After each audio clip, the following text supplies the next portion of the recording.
Chapter 799. If the Death God mercenary group entered King Ling's tomb first, they would definitely send someone to guard the entrance of the tomb, not allowing other mercenary groups or tomb robbers to enter. Being in a high position, especially for a mercenary group like them who were ranked third on the honor board, there would definitely be many people who would take the opportunity to give them a fatal blow while they were on a mission. Because of this, if they waited for the Death God mercenary group to arrive, they might be treated as a killer group with ill intentions. Not only would they attract the Death God mercenary group's suspicions, they might not even have the chance to enter King Ling's tomb. This was the reason why Yiqing Luo urged the youngsters to set off early in the morning. If they met in the tomb, the Death God mercenary group would only think of their small team as a group of children who did not know the immensity of heaven and earth and were not afraid of death. Yiqing Luo called out Shiju and asked it to search around. As for herself, she released her perception and led the youngsters towards the entrance of King Ling's tomb. The nearer they got, the more they sensed a damp smell along with the yin wind. That smell was extremely strange as it filled their nostrils with a musty stench, making one's stomach churn. Yiqing Luo's brows creased. Even though she had been on countless of bloody corpses on the battlefield and had smelled all kinds of corpse stench towards this smell, she was not used to it. The brothers behind her would probably find it harder to adapt. Her fingertips swept across the profound phoenix ring and a palm-sized jade box appeared in her palm. Yiqing Luo passed the box over. Everyone swallow one pill before entering. The box was passed down one by one, and after those youngsters swallowed the pill, that pungent moldy smell instantly disappeared and their noses were filled with a refreshing smell. Yiqing Luo didn't bother about the youngsters' dumbstruck expressions. This was the fresh air pill which she had refined through the night. The corpse chi in the tomb was dense, and as it was in the dark all year round, the air would definitely not circulate well. If one was slightly careless, it was possible to be corroded by the yin qi. Hence she specially refined this kind of low-grade medicinal pill which was of little value. The few of them had just stepped into the tomb entrance when Xiao Jin and Yen Xiaoyi carried two huge luminous pearls as they walked at the front. Tong Ziqing and Long Yunzhan walked at the back. The entire pitch-black cave became much brighter. The tomb's rock walls were still dripping with water. It was cold and smooth to the touch, extremely disgusting. If it weren't for the fact that these youths couldn't smell this stench, they would have probably vomited by now. However, the strange totem that was outlined on the dripping rock walls, as well as the feeling of yin qi assaulting them, made them feel an inexplicable sense of irritation. More than 90 people walked with trepidation for about the time it took for half an incense stick to burn. Yiqing Luo suddenly stopped in her tracks. Her gaze was fixed on a certain spot, and her expression suddenly became cold. Gather. Be careful. The 90 or so mercenaries immediately moved closer to their brothers, looking around vigilantly with a serious expression on their faces. After a moment of silence, the surroundings were quiet. Apart from their breathing, there was no other sound. The youths remained vigilant. Yiqing Luo slowly walked past Xiao Jin and walked to the front as her gaze swept across the surrounding rock walls. Her half-squinted charming eyes, in this strange tomb, seemed especially gloomy and cold. The corners of her mouth curled into a cold smile. She moved her 5 fingers, and a red feather fan appeared on her fingertips like a flame. You have the guts to follow but don't have the guts to show yourself? Her words had just ended when Yiqing Luo's figure suddenly swayed, and in a blink of an eye, she seemed to have blended into the air. Immediately after, Yiqing Luo's figure appeared beside one of the rock walls, and her 5 fingers pinched the top of the rock wall. Chapter 800. When the rock wall was peeled off, there were hands, legs, and also a head. His neck was pressed against by Yiqing Luo's feather fan. The youngsters were instantly shocked as they looked at the person in Yiqing Luo's hand who was like a rock wall. Following that, the crowd reacted swiftly as they looked at the surrounding rock walls, staring at those strange contours of the rock walls. Xiao Jin and the others had already leapt up as they speedily pounced towards the direction of those rock walls. No wonder when they entered the tomb, their hearts felt extremely uneasy and inexplicably gloomy. It turned out that ever since they entered the tomb they had been targeted. Xiao Jin and the others moved, and those rock wall people who were attached to the rock walls also gave up on their disguise. One by one, they flew out from the rock walls and directly charged towards the 90 over young mercenaries. Luckily these youngsters had already been trained by Yiqing Luo and the others, and their reaction speed was extremely fast. At the instance when the rock wall people charged over, the young mercenaries swiftly got into formation as they swiftly drew out their own weapons and retaliated. It looked like these rock wall people totally didn't care about their comrades' life and death. Or perhaps, the person in her hand was merely a small fry. Yiqing Luo's fingers locked onto the person in her hand as her feather fan curled slightly, drawing a beautiful arc. Her fingers opened up and the rock wall softly fell beneath her feet as fresh blood mixed with the wet soil on the ground. Following that, Yiqing Luo's feet moved as she dashed into this chaotic battle. There were around 20 over rock wall people and their bodies were plastered on the rock wall as a disguise, but it didn't affect their battle agility at all. Their teamwork was also very orderly. Every move seemed to be compatible with their companions. It was extremely natural. Their attacks were extremely ferocious. Yiqing Luo squinted her eyes and after a few twists and turns she landed next to Zhao Bo. Zhao Bo, these people's skills don't look like an ordinary organization. To put it more accurately, they didn't look like professional killers from the killer hall. Their skills and moves, as well as the degree of tacit coordination, on the contrary, seemed like a certain team. I discovered it too. Zhao Bo raised his leg and fiercely kicked away a cliff man that was pouncing towards him. His face was slightly pale. The opponent is very strong. At the very least, his profound rank should be above Mystic Profound rank 3, and his moves are very direct. Indeed. When she saw the ambush, Yiqing Luo's first reaction was, these people were the killers sent by Shangguan Liuli. But after fighting for a while, Yiqing Luo had completely dispelled this idea. Shangguan Liuli, Yan Zhan and Ji Tsangtian, these three people absolutely didn't have such a powerful trump card, otherwise they would have taken it out long ago as their capital to flaunt their prowess. Could they be from the Blood Demon group? Or? The two of them were discussing when suddenly that rock wall man who was kicked away, under the support of his comrade, suddenly made a turn and directly attacked towards Yiqing Luo's direction. Yiqing Luo's eyes turned cold as she swiftly retreated. However, he was still a step too late. The rock man's 5 fingers had already locked onto Yiqing Luo's wrist. Yiqing Luo flipped the feather fan in her right hand and swiftly struck towards the rock man's head. That rock wall man wasn't afraid at all as he directly clasped Yiqing Luo's left index finger as his fingertip moved slightly. However, in the next second the rock man was dumbfounded. Even though his face was disguised by the rock wall, it couldn't conceal the other party's expression. Yiqing Luo's left index finger was encircled by a demonic red glow as the profound phoenix ring stuck onto her skin tightly. No matter how much strength the rock wall man used, it was unable to make the profound phoenix ring show any signs of falling off. Yiqing Luo's gaze instantly turned serene. Chapter 801. The rock wall man crashed onto the sharp rock wall with a bang. Those sharp stones pierced right through the rock wall man's heart. Yiqing Luo lowered her eyes and looked at the profound phoenix ring on her finger. The other party's motive was the profound phoenix ring? After finding out the destination of her mission, they specially disguised it as a rock wall, just to snatch the profound phoenix ring when she was unprepared? Yiqing Luo squinted her eyes as she thought of the rock wall men's skills and chemistry that Zhao Bo had analyzed. Could it be? Not Godless Island's people. A lowly voice with an extremely cold tone came from behind him. That pink dumpling unknowingly stood behind her, its empty and soundless eyes gazed at Yiqing Luo as it repeated word by word, not Godless Island. Yiqing Luo's expression changed. Not Godless Island? In her memory, there was only that one time when Godless Island sent out the 3 evils to snatch her profound phoenix ring. Other than Godless Island, who else would be interested in the profound phoenix ring?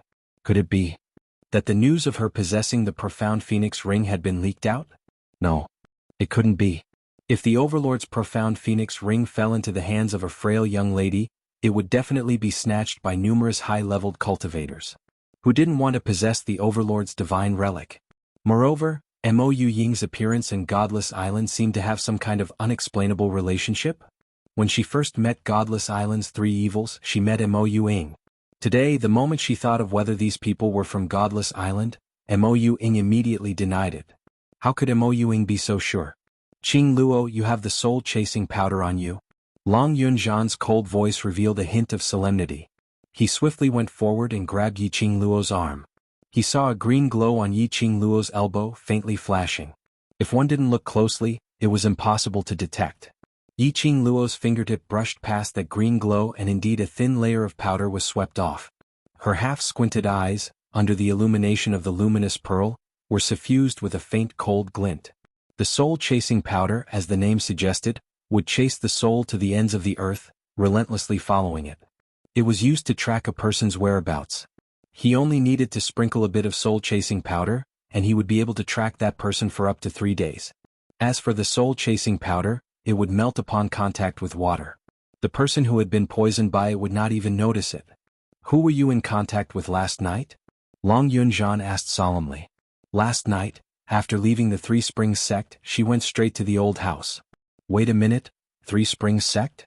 "Yi Fengru." "Yes, at the dinner table yesterday Yi Fengru sat next to her." No wonder he had inexplicably mentioned her situation in the academy to Yi Tianquang and the old ancestor, and even told them about her refusal to enter the class of gods. This method was clearly to let Yi Tianquang and the elder ancestor's attitude affect her emotions, and then take the opportunity to sprinkle soul-chasing powder on her arm. What was his purpose in doing this? Why would he want to know her whereabouts? Could it be that the ambush by the rockmen had something to do with Yi Fengru? Yi Qingluo's eyes turned increasingly gloomy and cold. She casually wiped the dripping water on the rock wall and dissolved the soul-chasing powder on her arm. When her vision was fixed on the rockmen again, her lips suddenly curled into a chilly smile. The feather fan in her hand was like a dancing red flame, constantly blooming the most beautiful fireworks. Her action was extremely fast. The target of these rockmen was originally to snatch the profound phoenix ring. But for some reason the profound phoenix ring could not be removed from Yi Qingluo's hand. Chapter 802. These youngsters were able to see through all their attacks in the shortest time possible, and after pondering for a few breaths, they were able to come up with a set of methods to restrain them. Their power of understanding and potential was simply too shocking. Immediately one of the rock wall men decided to retreat. But unexpectedly, just as he said this word, a gust of chilly wind struck him. The rock wall man had not regained his senses when a tight, icy cold sensation pressed against his neck. By the side of his ear was a young lady's enchanting laughter. "Who are you?" To catch bandits, first catch the ringleader. This was an unchanging logic since ancient times. These people didn't care about their comrades' lives, so the only way was to ferret out the leader among them. Indeed, those 10 over rock wall men who were still alive all stopped their attacks and gathered together as they stared vigilantly at Yi Qingluo's direction. That rock wall man didn't seem to have expected that he would be suppressed so easily. That red feather fan on his neck seemed to have no lethality at all, but the higher-ups had specially instructed him to be careful of the red feather fan in Yi Qingluo's hands. The rock wall man didn't dare to move. He didn't say a word, and Yi Qingluo was neither anxious nor impatient. She calmly flicked her fingers and the red feather fan cut open the rock wall, which the rock wall man had disguised himself as it stuck close to his skin, leaving a shallow mark. Fresh blood oozed out. "There's someone else in the tomb? Who actually entered Ling Ling King's tomb before us?" Damn it, thinking of how dangerous Ling Ling King's tomb was, no one dared to explore, so we didn't send anyone over to guard last night. I didn't expect. Forget it, let's go over and take a look first. The voices of several people came from the direction of the entrance of the tomb. Their voices weren't soft and sounded extremely spacious. Yi Qingluo was slightly stunned as a glint flashed past her eyes. The Death God mercenary group's men had arrived. Just as Yi Qingluo was looking at the tomb entrance, the rock wall man on her wrist took the opportunity when she wasn't prepared and struck towards Yi Qingluo's chest. Following that, his entire body squatted down. Yi Qingluo acutely sensed the danger and swiftly evaded, giving the rock wall man a chance to escape. But in a blink of an eye, that bunch of rock wall men drilled into the tomb entrance and disappeared without a trace. Trying to escape. Xiao Jin's expression changed greatly, and he was about to give chase. However, at the corner of the tomb a group of people walked out and stopped them. A group of about 30 people came over. He was wearing a blue mercenary group uniform. The front and back of the clothes were embroidered with a large kill character using golden thread. Standing at the very front were 2 delicate-looking youths holding night-luminescent pearls. Then there were 3 people with extraordinary auras. 2 men and 1 woman. The expressions on their faces were almost cold. The most eye-catching person was the woman. She was so beautiful that she didn't seem like a mortal at all. Just a single glance at her would cause one to fall head over heels for her. After seeing this lady's looks, that whatever Three Springs City's #1 beauty Yi Qingqian, whatever Southern Continent's beauty Lan Ling Nua, had completely turned into dregs. The 2 men by her side, one hot and one cold, were like the woman's guardian deities. "Who are you people? Do you know what this place is? Who allowed you to come in?" A sharp and rude voice came from behind the 3 men. Yiqing Luo and the others then discovered that behind those two men, there was a 14 to 15-year-old delicate young lady. A series of questions bombarded down, making Yan Xiaoyi, who wasn't in a good mood, frown tightly. We haven't asked who you people are yet? Do you know what place this is? This is a tomb. Don't tell me this is your house? And you don't allow us to enter? The youngsters couldn't help but burst out laughing. These words were simply too sarcastic. Chapter 803. You. The young girl's face sunk as she pointed at Yan Xiaoyi and said angrily, "Who do you think you are to actually dare to humiliate this young lady like this? Do you believe that I won't let my brother kill all of you?" When Yan Xiaoyi heard this, she couldn't help but laugh out loud. Her beautiful eyes curved. "I've only heard of people relying on their fathers. This is the first time I've heard of someone relying on their brother. I don't have a brother. I'm so scared." Perhaps the girl was well protected and had never been treated like this. With just a few words, the girl's eyes reddened. "Xiaoyi." Two voices spoke at the same time. It came from Yiqing Luo and that otherworldly beauty opposite her. Their eyes met, and their gazes met for an instant. Yan Xiaoyi gave a light harumph towards that side and kept her mouth shut as she returned to Yiqing Luo's side. On the other side, the girl who was called also shrunk back unwillingly. Yiqing Luo's expression turned slightly chilly as her charming eyes revolved with a chilly glint as she stared fixedly at the two men and one woman. "Hand them over." The beautiful woman frowned slightly. Her beautiful face was covered with a layer of worry that made people unable to help but worry. However, the woman's voice was extremely cold. "She's just a child who doesn't know any better. Why must you be so overbearing? You know what I'm talking about." Yiqing Luo's voice was even colder than her, and the sharp glint in her eyes was like a sharp blade. "Otherwise, I can suspect that your Death God mercenary group is in cahoots with those people." Long Yunzhan's expressionless face instantly darkened as his azure blue eyes flickered. "You mean, yes." Yiqing Luo responded calmly as her lips curled into a cold arc. If it wasn't for the appearance of the Death God mercenary group, that group of rock wall people wouldn't be able to escape so easily. The beautiful lady's eyes narrowed slightly, but she didn't open her mouth to stop Yiqing Luo. If that group of rock wall people wants to escape from the tomb, the only exit is the entrance of the tomb. Just now, it was the god-slaying mercenary group that came from the entrance. Yiqing Luo's lips curled into an increasingly chilly arc. As the third place on the honor roll, would the Death God mercenary group let off any unknown person who ambushed them? The answer was absolutely impossible. On the other side, the god-slaying mercenary group remained silent. Yiqing Luo wasn't annoyed as she smiled. "I only have two guesses. First, those cliff men are from the god-slaying mercenary group, and the people who attacked us are from the god-slaying mercenary group. Secondly, the Death God mercenary group has a close relationship with the cliff people who attacked us." Silently waiting for Yiqing Luo to finish her sentence, that beautiful lady then curled her red lips and slowly took a step forward. Her attitude was still cold and arrogant. "Little girl, since you know who we are, you still dare to point your spear at us. Aren't you worried about affecting your mercenary group?" An irrelevant answer. Therefore he changed the topic. "A threat?"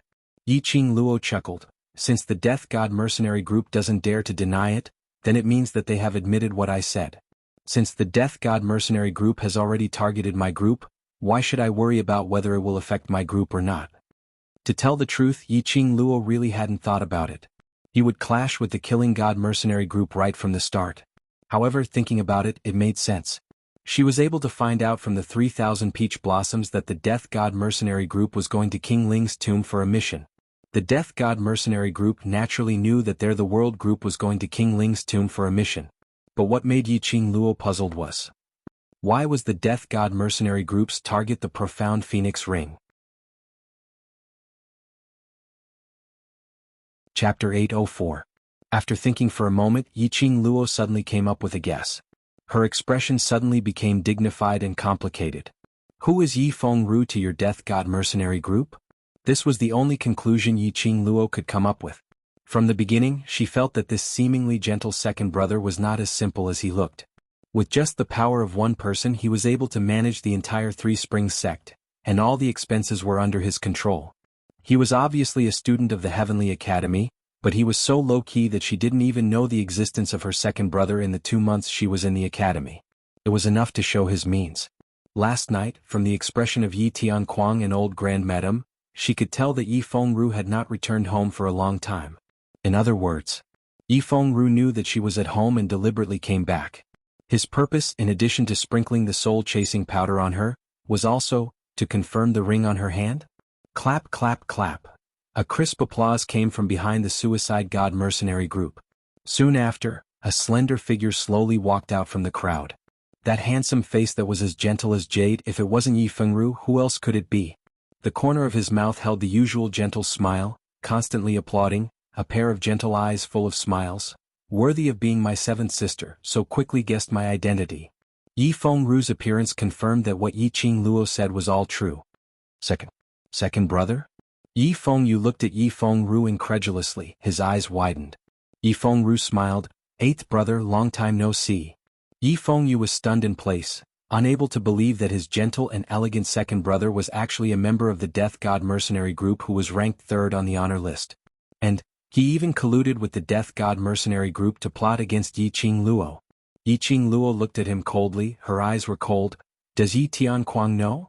It seemed that he didn't expect Yi Qingluo to call out Yi Tianquang's name without any scruples. Yi Fengru was slightly startled and immediately laughed out loud. So what if I know, so what if I don't know? Father didn't know that the useless daughter he had always looked down on had quietly grown to such an extent. At this point, Yi Fengru's laughter became more and more insolent, and the gloominess in his eyes couldn't be concealed no matter how gentle he was. Holding a fickle weed in your arms like a treasure, but treating a real treasure like a weed. Ah, this is indeed Lord Father's style.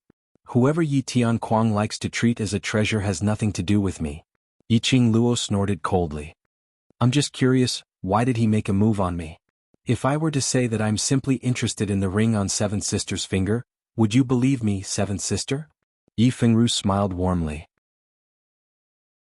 The expression on his face had already returned to its usual gentle and calm state. The eyes that looked at Yi Qingluo were filled with sincerity. Yi Qingluo sneered without hesitation. I don't believe you. Ha ha ha. Yi Fengru laughed heartily. His chest heaved up and down as he laughed heartily. Since that's the case, Seventh Sister, please hand over the profound phoenix ring. He was very direct. Reason. Yi Qingluo walked slowly to the front of Yi Fengru and stood still. There was no change in the expression on her face. However, Long Yunzhan and the others were all nervous. The opponent was a gold-ranked mercenary group. Even if there were only 30 people, they had no chance of winning. What's more, there were definitely many Death God mercenary group outside the tomb. Chapter 805. Seventh Sister is still young, such a precious thing, it's better to hand it over to second brother for safekeeping. Yi Fengru's smile was still warm. He stretched out his hand and slowly placed it on Yi Qingluo's shoulder. Like a brother loving his sister, he patted her on the shoulder. His arm, up and down. Yi Qingluo's eyes turned cold, and just as his arm was about to fall, the hand holding the feather fan flipped over and pressed against Yi Fengru's arm. At the same time, Yi Fengru's figure retreated a few steps. That extended arm, the powder hidden in the gaps of his nails, scattered down like smoke. You dare to poison Qingluo? Qiao Jin's expression was extremely ugly as he clenched the gold coin darts in his hand, as though the moment the command was given, he would absolutely fight to the death with the other party. Poison. The young mercenaries' expressions changed immediately as they looked at Yi Fengru with vigilance and disgust. Yi Qingluo squinted her eyes in interest. She should be glad that her nose was sensitive, and when she got close to Yi Fengru, she could smell the faint herbal smell on him. This was the herbal smell that an alchemist would have on them. But the smell on Yi Fengru was not like an ordinary alchemist's fragrance. But it was a kind of strange smell. Very faint, almost undetectable. If she didn't guess wrongly, Yi Fengru should not be an orthodox alchemist, but a dark alchemist. The so-called dark alchemist was not like ordinary alchemists who refined those kinds of stabilizing pills to raise their profound grade, heal injuries, etc. What they refined were all kinds of strange and complicated poisons. Like soul-chasing powder, corpse-dissolving powder, etc., were all refined by dark alchemists. Seventh Sister's reaction is really fast. No wonder eldest sister lost to you. Yi Fengru didn't seem to be flustered from being caught red-handed poisoning. He only gave a gentle smile as he wiped off the powder hidden in his fingernails. But no matter how fast Seventh Sister's reaction is, no matter how powerful you are, I'm afraid you won't be able to fight against 4 people. His tone was gentle and indifferent. Those 30 over Death God mercenary group's mercenaries cooperated as they took a step forward. How could Xiao Jin and the rest fall behind as they also took a step forward? Yi Fengru swept them a glance as his brows couldn't conceal the disdain in his eyes. Moreover, you still have a bunch of burdens behind you. I'm sure Seventh Sister won't bear for them to get into trouble. Burdens? The young mercenaries' expressions turned extremely ugly as they gritted their teeth and stared at Burdens. This seemingly cultured and refined man, why was his words so irritating? Yi yi yi yi yi fong fong yi fong yi yi yi yi. That pair of enchanting and charming eyes, like the bright stars in the sky, flowed with charm.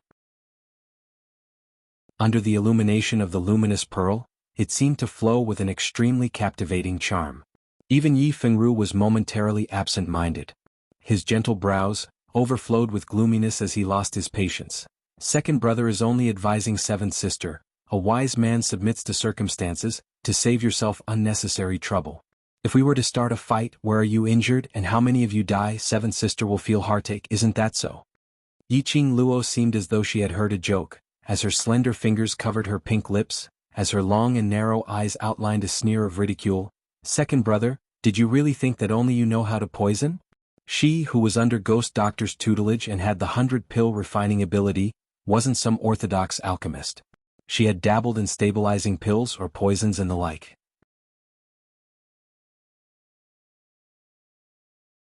Chapter 806. Looking at Yiqing Luo's smiling face, Yi Fengru's gentle pupils suddenly widened. As though he was struck by lightning, he froze on the spot.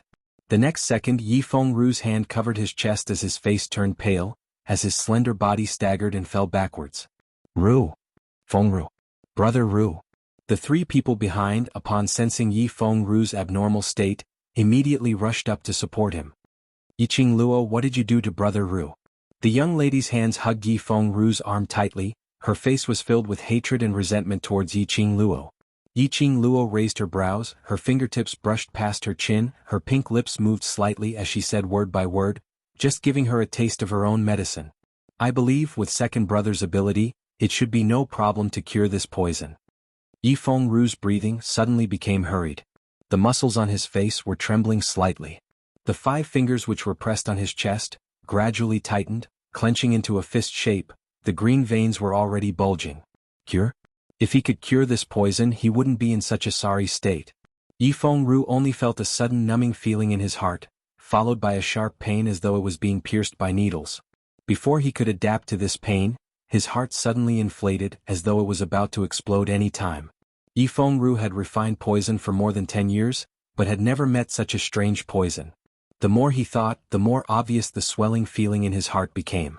His entire face was twisted as his hands were clenched tightly in extreme pain. That young lady's eyes were red as big beads of tears flowed down. Brother Ru? Brother Ru. The beautiful lady's eyes were cold as she looked at Yiqing Luo coldly. Hand over the antidote. Since I'm going to die anyway, why don't I drag you all to accompany me in death? Yiqing Luo smiled charmingly. You all think that you're so smart, but it's just the remaining tricks that I'm playing. What was a wise man submits to circumstances. If she really handed over the profound Phoenix ring, would the Death God mercenary group really let them off? Yi Fengru knew the origin of the profound Phoenix ring, so naturally he knew the original owner of this ring. Yi Fengru did not dare to offend Dmo Xian. Furthermore, they had to maintain the reputation of the Death God mercenary group. Once their objective was achieved, none of the world group would be able to escape. Yiqing Luo was tired of playing this kind of lousy tricks in her past life. Yi Fengru coaxed her like she was a child. The young lady's eyes were red as she clenched her fists tightly. She was so angry that her whole body was trembling, but she couldn't do anything to Yiqing Luo. These 2 men and 1 woman were obviously the core members of the Death God mercenary group. They were extremely concerned about Yi Fengru. This also meant that Yi Fengru's position in the Death God mercenary group was not low, and he was brothers who had gone through fire and water with these core members. This knowledge made Yiqing Luo heave a sigh of relief. Yi Fengru's life was in her hands. The Death God mercenary group would temporarily not make a move on them. The 2 groups of people faced each other and no one moved. Only Yi Fengru's increasingly ragged breathing and his pained voice resounded in the spacious tomb. The more she listened, the sadder she cried. The 2 men and 1 woman's expressions turned uglier by the minute. As though there was no other way, one of the delicate-looking men opened his mouth with a steely green face. "The world group will let you leave, hand over the antidote." "Did I say that I'm leaving?" Yi Qingluo's eyes curved as she smiled in an extremely casual manner. The beautiful lady's willowy brows creased into a bundle. "Don't push your luck."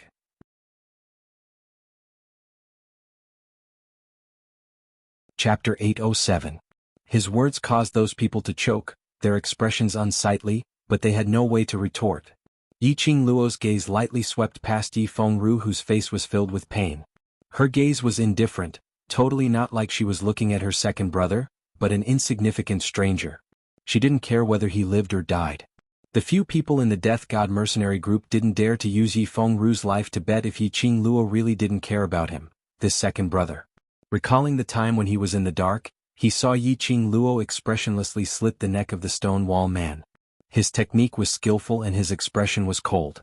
It was completely unlike the emotions a 15-year-old girl should have. At this moment, the god-slaying mercenary group only felt that this lady was too cold-blooded. He was so cold-blooded that he couldn't feel any emotion from her.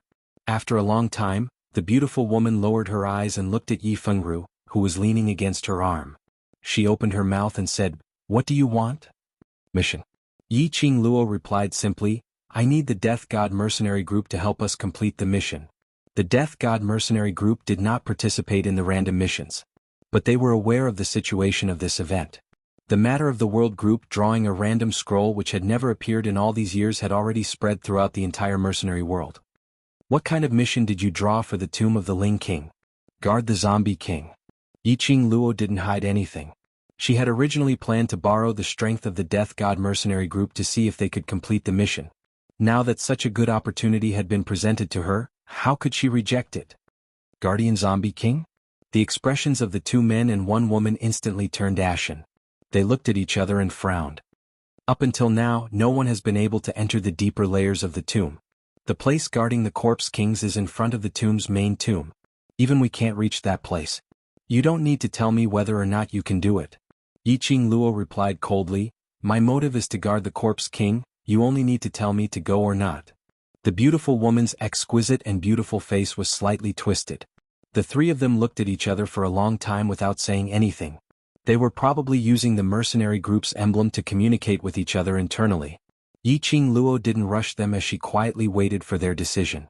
Not long later, the beautiful lady's face sunk as she looked at Yi Qingluo. "All right, I represent the Death God mercenary group to agree to your request. Now can you help Ru to detoxify the poison?" Yi Fengru, who was leaning on the woman's arm, couldn't help but tremble. It was clear that he couldn't find anything strange in Yi Fengru's body even with his profound qi. However, Yi Fengru was in so much pain that he had already lost consciousness. Looking at Yi Qingluo's confident look, it was obvious that only Yi Qingluo could cure this poison. The more the young girl thought about it, the angrier she became. Her eyes were filled with disgust and mockery. "I really don't know what your heart is made of. You can even kill your second brother and use him to threaten us." Yi Qingluo's eyes narrowed as her lips twitched coldly, as she sneered in disdain. Kitty Li was leaning on Yi Qingluo's side, and when she heard the young lady's words, she was instantly infuriated as her quick-witted eyes stared fiercely at the person opposite. He was obviously the one who struck first. He's allowed to lay a vicious hand on his own sister, but elder sister isn't allowed to retaliate? Saying that, she took a step forward and raised her hand fiercely. "I'll give you a slap and you're not allowed to retaliate."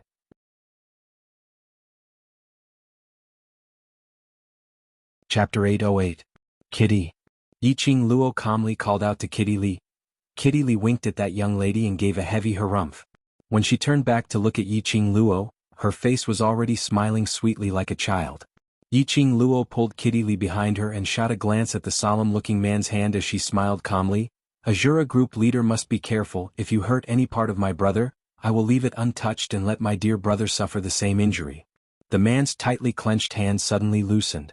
A pair of sharp eyes stared coldly at Yi Qingluo, as though he wanted to see through her eyes, to see through her soul. However, the man only saw an endless whirlpool in that pair of deep pupils. Just a little more and he would have fallen into that whirlpool, unable to climb out.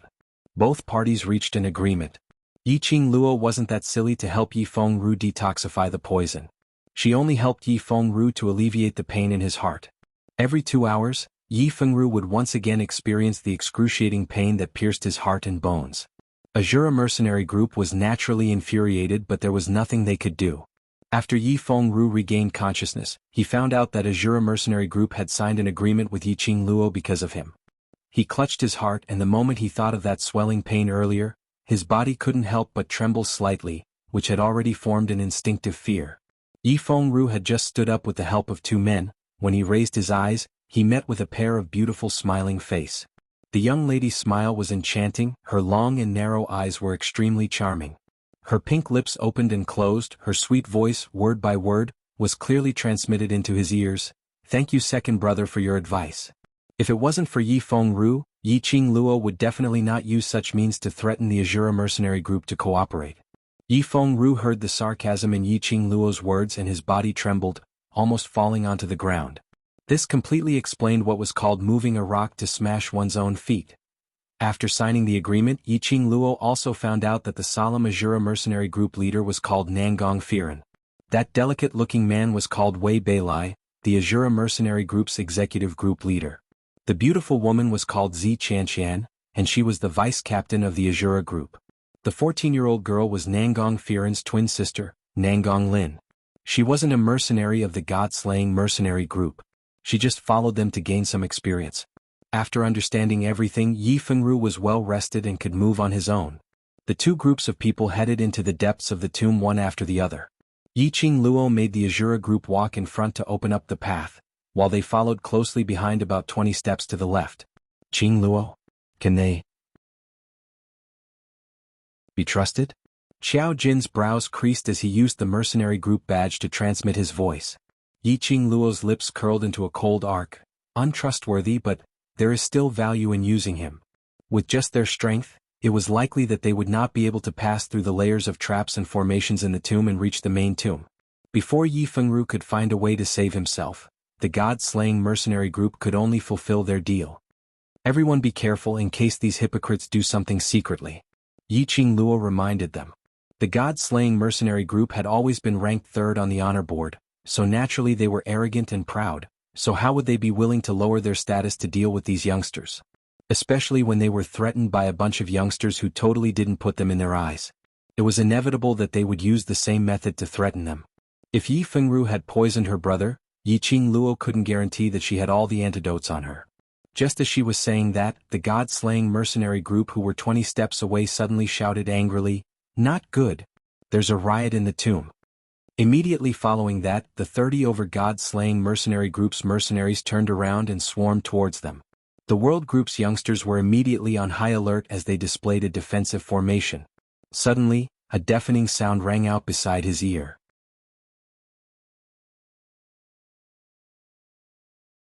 Chapter 809. The entire tomb started to shake violently. Pieces of gravel started to fall from the surrounding steep rock walls. Nangong Firen was running at the forefront, and on seeing this bunch of young mercenaries still standing there foolishly blocking the way, she angrily shouted, "Get lost! Do you want to die here?" As the ground shook, cracks began to appear on it. The young mercenaries still didn't move as they supported each other and stood on the same spot, waiting for Yiqing Luo's instructions. Towards danger, Yiqing Luo had an instinctive sense. When the tomb started to shake violently, Yiqing Luo felt an unprecedented sense of panic. Faintly, there was an intense scorching feeling surging from her profound jade heart. This scorching feeling wasn't the same as when she was probing other people's profound jade heart grade or profound grade. But it was a kind of, like a raging fire was lingering around her profound jade heart, as though there was an intense reaction. Yiqing Luo suppressed this discomfort as her gaze swept across the Azura god group who had already flocked over. Her face turned slightly pale as she berated sternly, "Idiots! If you don't want to die, don't run over here." The tomb's ground had already cracked and the surrounding rock walls had fallen into gravel. If they were to move swiftly now, it would only cause the tomb to collapse. Now they were only at the periphery of King Ling's tomb, and this place was the easiest to collapse. If it was as expected, the entrance of the tomb had already been blocked by the collapsed boulders. The Azura god group's people actually made such a huge commotion as they tried to run back. Wouldn't it accelerate the shaking of the tomb's periphery, which was originally on the verge of collapse? When had the Azura god group ever been scolded as idiots, and it was even scolded by a young lass, so how could they feel at ease? Get lost. The Azura god group had already rushed over to their side as Nangong Firen bellowed with a steely green face. You're hopelessly stupid. Yiqing Luo took a step back as she avoided Nangong Firen's outstretched hand. This action made the scorching feeling in her chest become even more intense. She could even feel that there was a ball of extremely vigorous flame burning in her heart. Rumble, just at this moment the place where they were standing shook violently as the ground collapsed. Everyone's feet were on empty ground as their bodies rapidly fell downwards. Everyone's faces were filled with shock and fear. Only Yiqing Luo shut her eyes tightly as her face overflowed with pain. Her slender, white little hand firmly pressed down on her profound heart jade. For some reason she felt as if there was a voice by her ear, constantly calling out to her. However, she could not hear the summoning words clearly. Yiqing Luo and the others were in the tomb and didn't know that the entire outside the tomb was filled with dark clouds, gloomy and gloomy. In the air there was a suffocating chill. From time to time lightning flashed, thunder roared and wind and clouds rose. A powerful storm current rushed into the sky from the center of the tomb.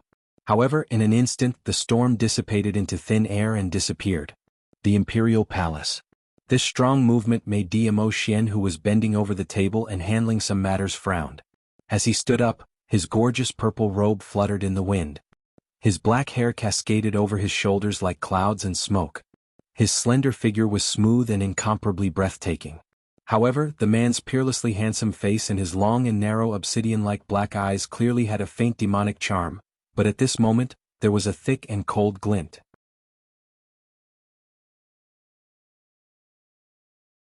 Chapter 8:10. The moment the World Group's mercenaries fell, under Yiqing Luo's instructions, they used their profound qi to lighten their bodies and finally landed stably on the ground. As for the Azura group, they were not so lucky. The sudden collapse made them unable to react for a moment. When Nangong Firen and the others saw Yiqing Luo and the others' actions, they immediately released their profound qi, totally disregarding their own group members. When the group of people stood firmly on the ground, there were no casualties on the World Group's side. As for the God Killer group, 2 members had fallen to their deaths, and there were more than 10 who had hurriedly released their qi when they landed, but in the situation of being too flustered, they had injured their legs. Where are we? Nangong Lin, who was hiding behind Nangong Firen, asked in a trembling voice. Nangong Firen's face was ashen and she did not reply.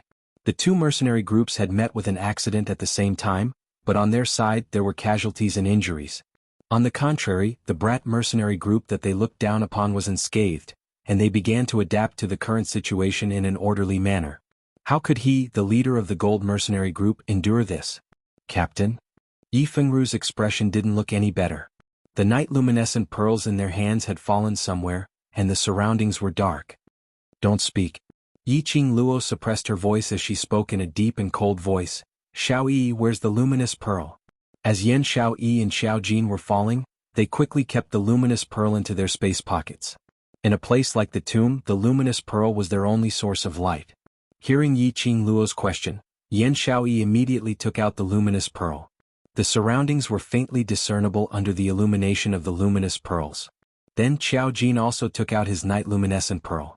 The surrounding environment was gradually reflected in everyone's eyes. This was a bottomless tunnel. It was extremely spacious, about the width of 10 adults walking side by side. The air was cold and damp, and there were even green vines growing on the walls. Touching it with his hand, it felt sticky and disgusting. This should be the middle layer of the Ling King's tomb. Yiqing Luo carefully sized up the surroundings.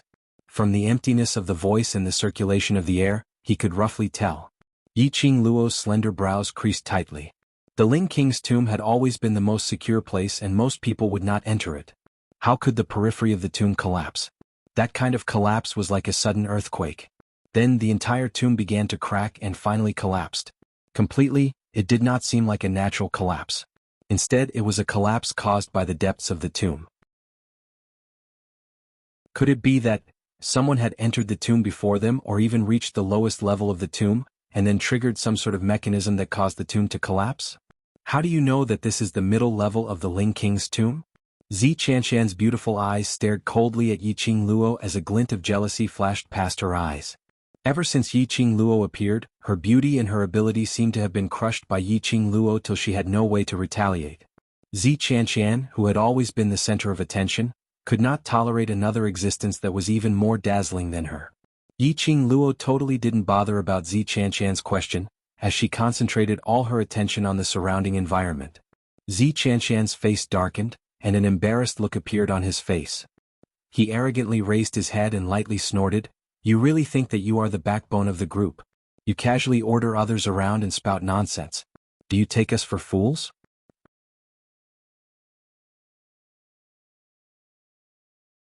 Chapter 8:11. You. Don't be in a hurry to deny it. Yiqing Luo glanced at her coldly, and in the tranquil and strange tomb, that gaze seemed especially eerie. Immediately after that, Yiqing Luo turned her head around and continued looking at the direction where the green vines were growing as she said, "Now, the one who is at a disadvantage is not us, the world group." This sentence successfully made Zi Qianqian shut his mouth unwillingly. Indeed, no matter if it was facing a sudden danger situation, they weren't able to be as calm and composed as Yiqing Luo, accurately giving out instructions. It was their own group members who were able to make the most correct decision under the circumstances where they didn't have any instructions. They couldn't even match up to the world group. They suddenly understood why the world group was able to advance to a bronze plate mercenary group within a day. If they were allowed to develop. In future, there would definitely be a spot for them on the Mercenary Association's honor board.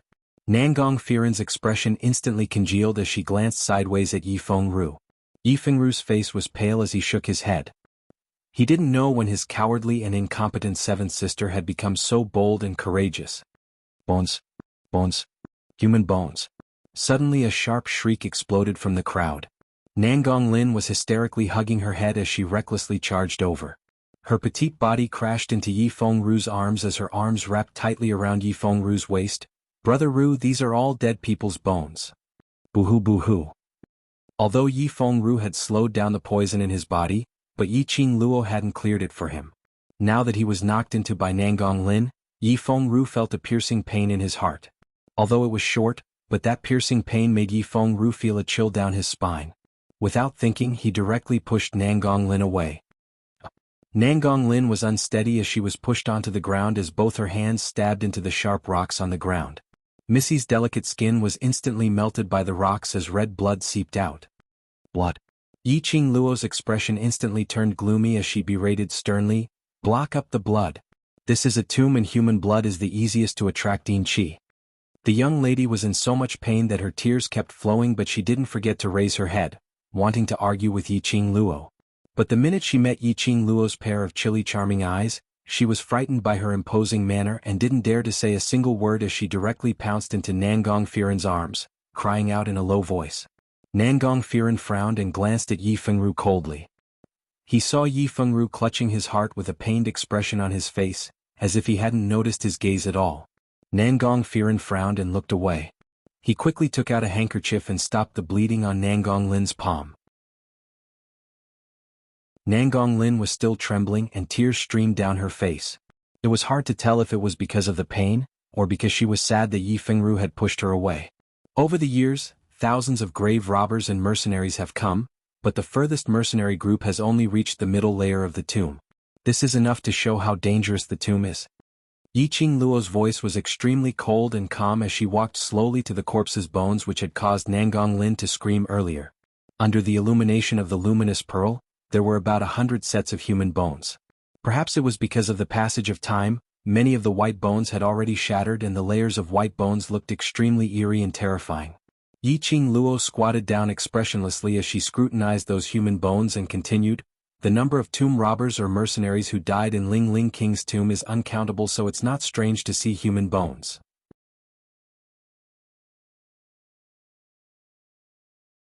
Chapter 8:12. Even for these mercenaries who had been through hundreds of battles and were used to seeing blood and killing, when they saw the hundreds of broken bones piled up, they were somewhat horrified. Even if they weren't horrified, they weren't able to be like Yiqing Luo, looking at those bones expressionlessly, or even using her feet to lift the bones. The bones shattered upon contact. The shattering sound was extremely ear-piercing in the quiet tomb, making one's heart palpitate. Yiqing Luo was only a 15-year-old young lady. How could she be fearless when facing these eerie white bones? A real 15-year-old girl's way of opening up the eerie white bones should be like Nangong Lin's. This should be a mercenary group who came to the Ling King's tomb to complete a mission. They must have touched some array in the tomb or attracted the corpse chi, causing all of them to lose their lives here. Yiqing Luo played it down as she stood up and gazed ahead. Since we've reached the middle layer, then let's head straight to the main tomb. Nangong Lin buried her head in Nangong Firen's arms as she raised her head and cried, "I'm not going. I don't want to go." After seeing so many white bones, Nangong Lin, who had never met with any danger, was so terrified that her limbs had turned stiff. Yiqing Luo merely swept a glance at them as her lips curled into a chilly smile. "Of course, you can choose not to follow us. If my second brother's poison acts up, then don't blame me for not abiding by our deal." Nangong Firen and Zi Chanshan instantly stared at Yiqing Luo angrily. "You? I don't have the time to waste with you guys here." Yiqing Luo called out to her brothers as she walked straight ahead. It was silent in front of them. The long and deep tunnel was pitch black with no end in sight. Nangong Firen and the others were still standing at the same spot.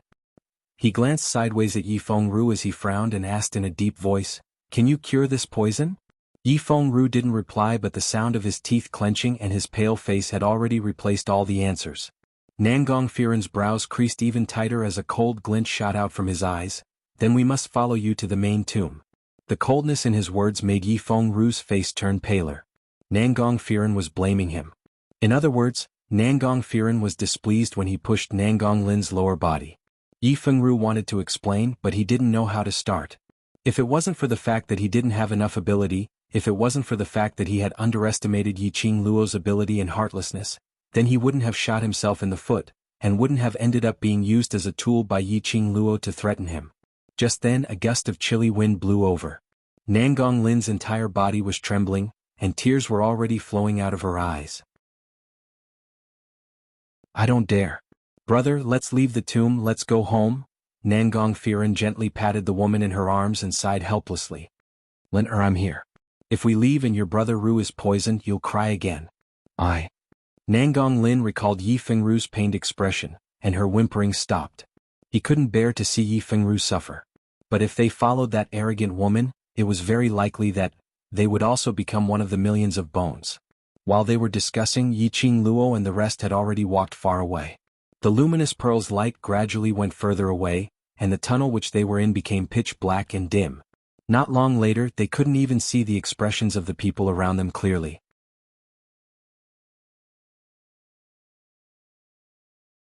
Chapter 8:13. Looking at the pitch-black surroundings, Nangong Firen clenched his fists tightly as he hugged Nangong Lin tightly and gave an order, "Follow up." Now they could only follow the world group. In this pitch-black abyss, they who didn't know where they were in the King Ling's tomb could only follow the world group to find a chance to exit. Moreover, their mission target was in the middle layer of the King Ling's tomb. The world group wanted to make use of them, so why didn't they make use of them instead? The world group's youngsters followed behind Yiqing Luo in an orderly manner. Zhao Bo turned back from time to take a look at the Death God mercenary group who were still at the original spot with a puzzled expression. "Vice Group Leader, are we really going to leave them here? If they had the Death God mercenary group's help, it should be much safer for them to walk around the King Ling's tomb." Vice Group Leader had signed a deal with the Death God mercenary group, wasn't it to make use of them? Yiqing Luo shot a glance at him with a smile which didn't look like a smile. "They will follow up." Zhao Bo didn't believe it. A gold-ranked mercenary group on the honor board had been humiliated to such a state by a mere bronze-ranked mercenary group. As long as the Death God mercenary group had some backbone, they wouldn't possibly continue to trade with them. However, this thought had just flashed past Zhao Bo's mind when he heard a series of orderly footsteps. Turning back, he indeed saw Nangong Firen leading 30 over mercenaries, following them in quick steps. Zhao Bo was stunned as he looked at Nangong Firen in puzzlement. He has no other choice but to choose us.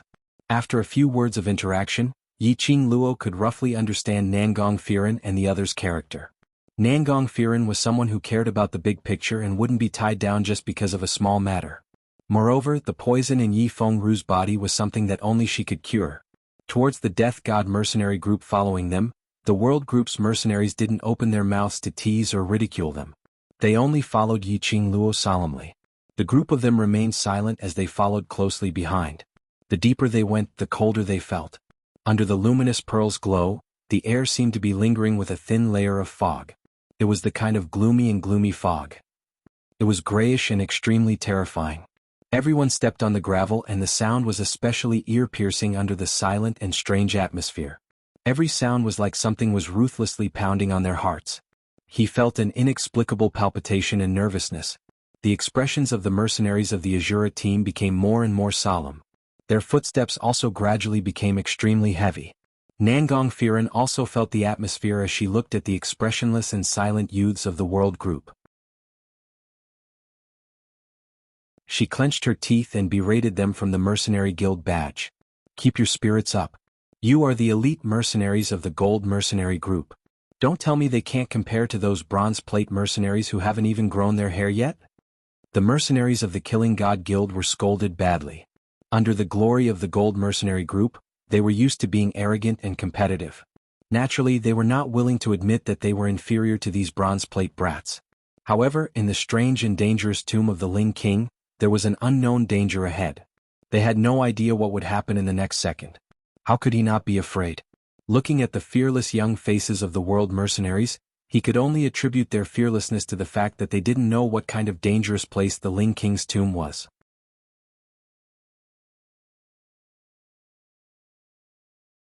Chapter 8:14. The group of them had walked for an unknown period of time, and even for these cultivators who had been practicing martial arts for many years, they could feel the fatigue in their legs. The seemingly bottomless tunnel finally showed some changes. The further they walked, the narrower the tunnel became. From the original 6 to 7 people walking side by side, they gradually shifted backwards and finally it became Yiqing Luo who was walking at the front, forming a straight line. Yiqing Luo's heart, which was hanging in the air, also sunk slightly. Earlier, based on the direction of the green vine's growth, Yiqing Luo had determined the direction which led to the bottom of King Ling's tomb. After walking for such a long time, she started to doubt her own judgment. Finally, she saw the change in the shape of the road, which proved that her determination of the direction was not wrong. This kind of narrow road, after walking for about an incense's time, there was a stone wall in front and there was no other path.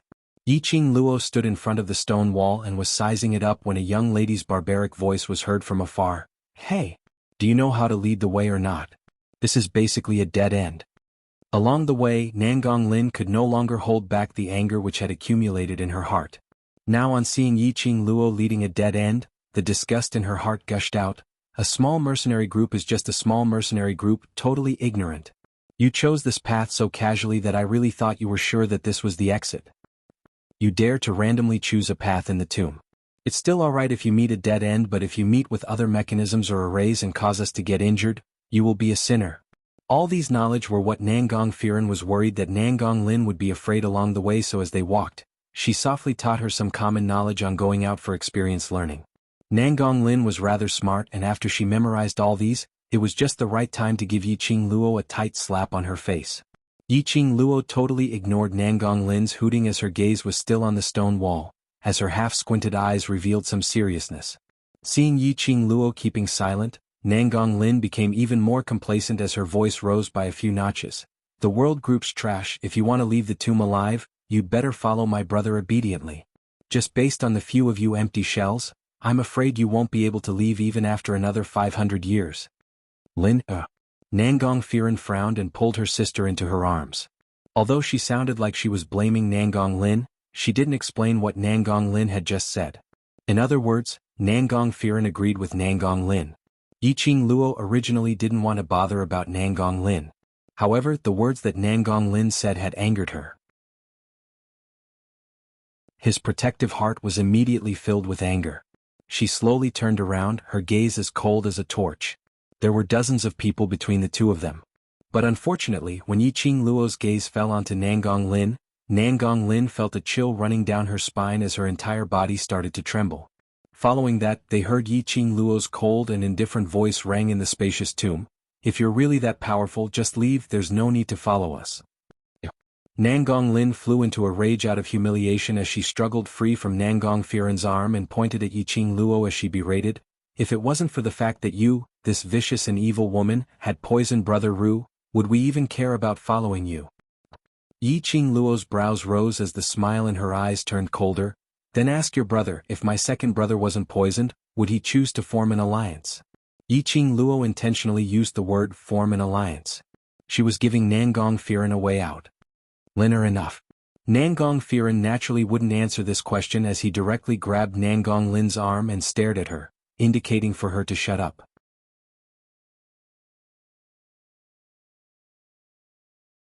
Chapter 8:15. Yiqing Luo retracted her vision as her gaze fell onto the stone wall. This tunnel, there are only two ways to choose.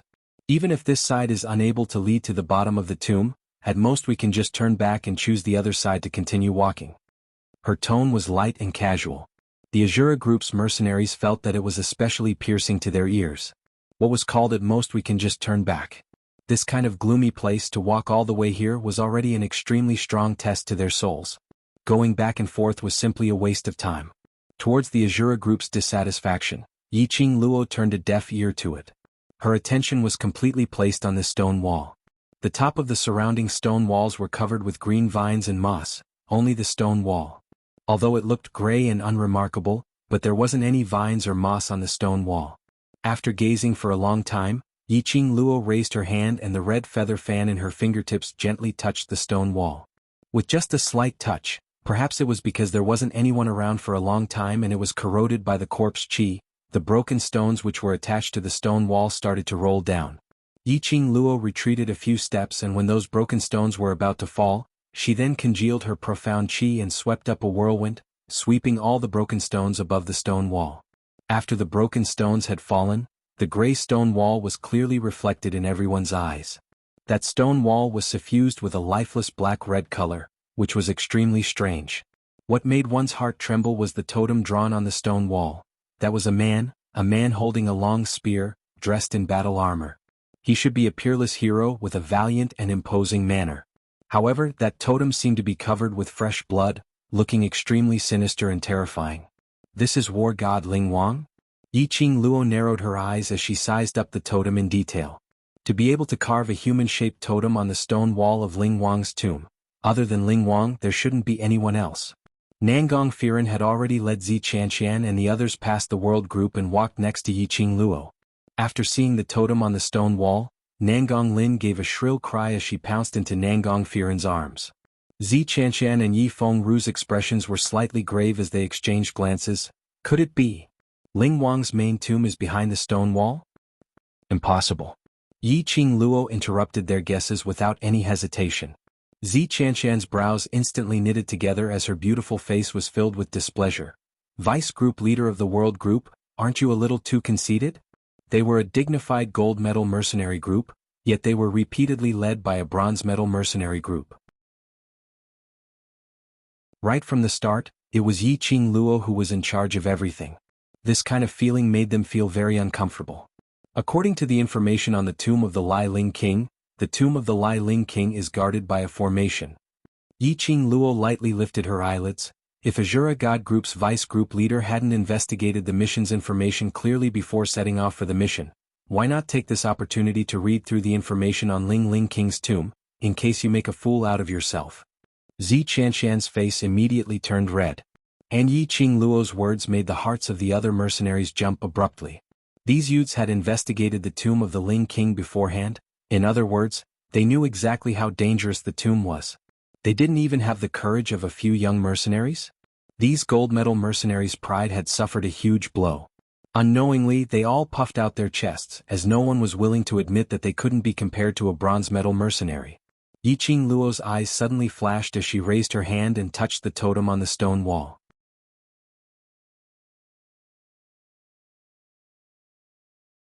Chapter 8:16. She had finally snatched back the leading rights. Nangong Firen's eyes were masked with disdain. Bronze plates were bronze plates. No matter how shocking their performance was, it couldn't change the fact that they lacked experience. So what if they had checked the information of King Ling's tomb? Wouldn't they still commit the lowest level mistake? Nangong Firen gave a light harumph as he took a big stride forward and raised his hand to stop her. But before Nangong Firen's hand stretched out, Yiqing Luo's finger had already pressed onto the head of King Ling's totem. Her slender jade-like fingers, under the contrast of blood, looked extremely fair. A loud boom boom boom was heard as that stone wall shook slightly. Everyone felt that the entire tunnel was shaking. Nangong Firen's hand also retracted back because of the shaking, as he hugged Nangong Lin tightly. Nangong Lin had taken a trip to the gates of hell because of the earthquake outside the tomb. Now that she felt the ground beneath her feet shaking, she couldn't help but let out a wah-wah scream. The entire tunnel was long and serene. Nangong Lin's screams reverberated. While everyone was in a fluster, their heads were in extreme pain from the shaking. "Shut up." Yiqing Luo's voice was cold and dignified. Two casual words caused Nangong Lin's voice to stop abruptly. By the time Nangong Lin realized that she was so obedient, her face flushed red as she gritted her teeth and was about to scold Yiqing Luo. But all the words were stuck at the side of her mouth. That stone wall in front of them started to move towards the right at an extremely slow speed. Like an old machine which hadn't been moved for a long time, it gave off an ear-piercing friction sound. That swaying feeling earlier was caused by the stone wall's movement. Realizing this, everyone's uneasy hearts finally calmed down. After the stone wall opened up, an extremely smelly moldy smell came gushing out, together with a thick stench. The two smells blended together in an extremely strange manner. This smell, as compared to the World Group's mercenaries when they first entered the tomb, was much thicker by 1,000 times. Azura Group's mercenaries immediately held onto the stone wall which was filled with vines as they bent down and vomited. On the contrary, the World Group's mercenaries followed behind Yiqing Luo without a change in expression, as one after another, they walked into the stone wall which was opened up. It was as if he could not smell the disgusting and unbearable stench at all. Nangong Firen's face was ashen, and he looked as though he was about to vomit. He glared at the young mercenaries with his cold and sinister eyes. Swish! A shiny object was thrown in a beautiful arc in the air toward Nangong Firen. Nangong Firen stretched out his arm and caught the item. Opening his palm, he saw a palm-sized white jade bottle lying on his palm. It was still emitting a refreshing medicinal fragrance, which diluted the unpleasant fishy smell in his nose. Is this the quality of a gold-ranked mercenary group? Before doing the mission, you don't know how to investigate the specific background and information of the mission. You also don't know how to prepare the things you need to prepare according to the mission location. Yiqing Luo's lips twitched in ridicule as her eyes couldn't conceal the contempt. Gold-ranked mercenary group. Ranked third on the honor list, it's really hard for me not to doubt the authenticity of your mercenary group. What do you know? Nangong Lin's face flushed red as she roared furiously. On what basis do you doubt the Azura group? If you have the ability, then compete with my brother. Use your ability to speak. Nangong Lin's words had just finished roaring when Nangong Firen tugged her arm, shaking her head at her.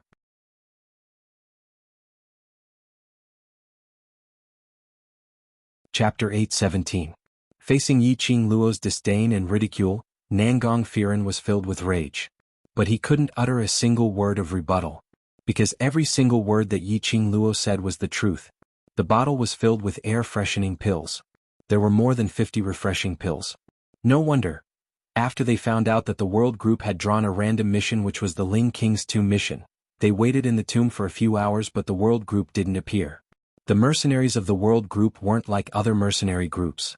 In order to complete the mission as soon as possible, after learning the location of the mission, he madly rushed to the destination. The World Group used an afternoon and a night's time to make sufficient preparations for the Ling King's tomb mission. Nangong Firen had to admit that the Death God mercenary group was indeed inferior to the World mercenary group in this aspect. Even if their Azura group's motive for coming to the Ling King's tomb was to surround the World Group, hence they had purposely accepted a mission regarding the tomb. However, no matter what the purpose was, they should also make sufficient preparations before leaving. If it wasn't for them underestimating the World Group and overestimating their own abilities, they wouldn't have been humiliated to such an extent by the World Group and wouldn't have been left speechless by the World Group. It wasn't that their Death God mercenary group had lost their past glory and lost the ability to be a gold medal mercenary. It was just that the opponents they encountered were even more powerful. Of course, Nangong Firen did not admit that he was powerful in terms of martial strength. Instead, as a mercenary group, the World Mercenary Group was superior no matter if it was the way of doing things or handling matters. In the future, the World Mercenary Group would definitely be an extremely strong opponent. Nangong Firen passed the jade bottles one by one in silence. When Yi Fengru received the air-freshening pill, his expression was somewhat unsightly. He gripped the jade bottle tightly for a moment before pouring out a pill and throwing it into his mouth. After swallowing the air-freshening pill, everyone finally felt the feeling of being reborn. Nangong Firen looked at the World Group which was already a distance away before looking at the opening stone wall. Taking a deep breath, Zhang Xian waved his arm and gritted his teeth. After entering the stone wall, there was another long, quiet and deep tunnel. The only difference was that the air here was much colder than outside the stone wall. This kind of coldness was the kind that emanated from the bones. The thin mist floating in the air was faintly suffused with a green color. The yin qi was heavy and horrifying. The elite members of the Killing God group furrowed their brows.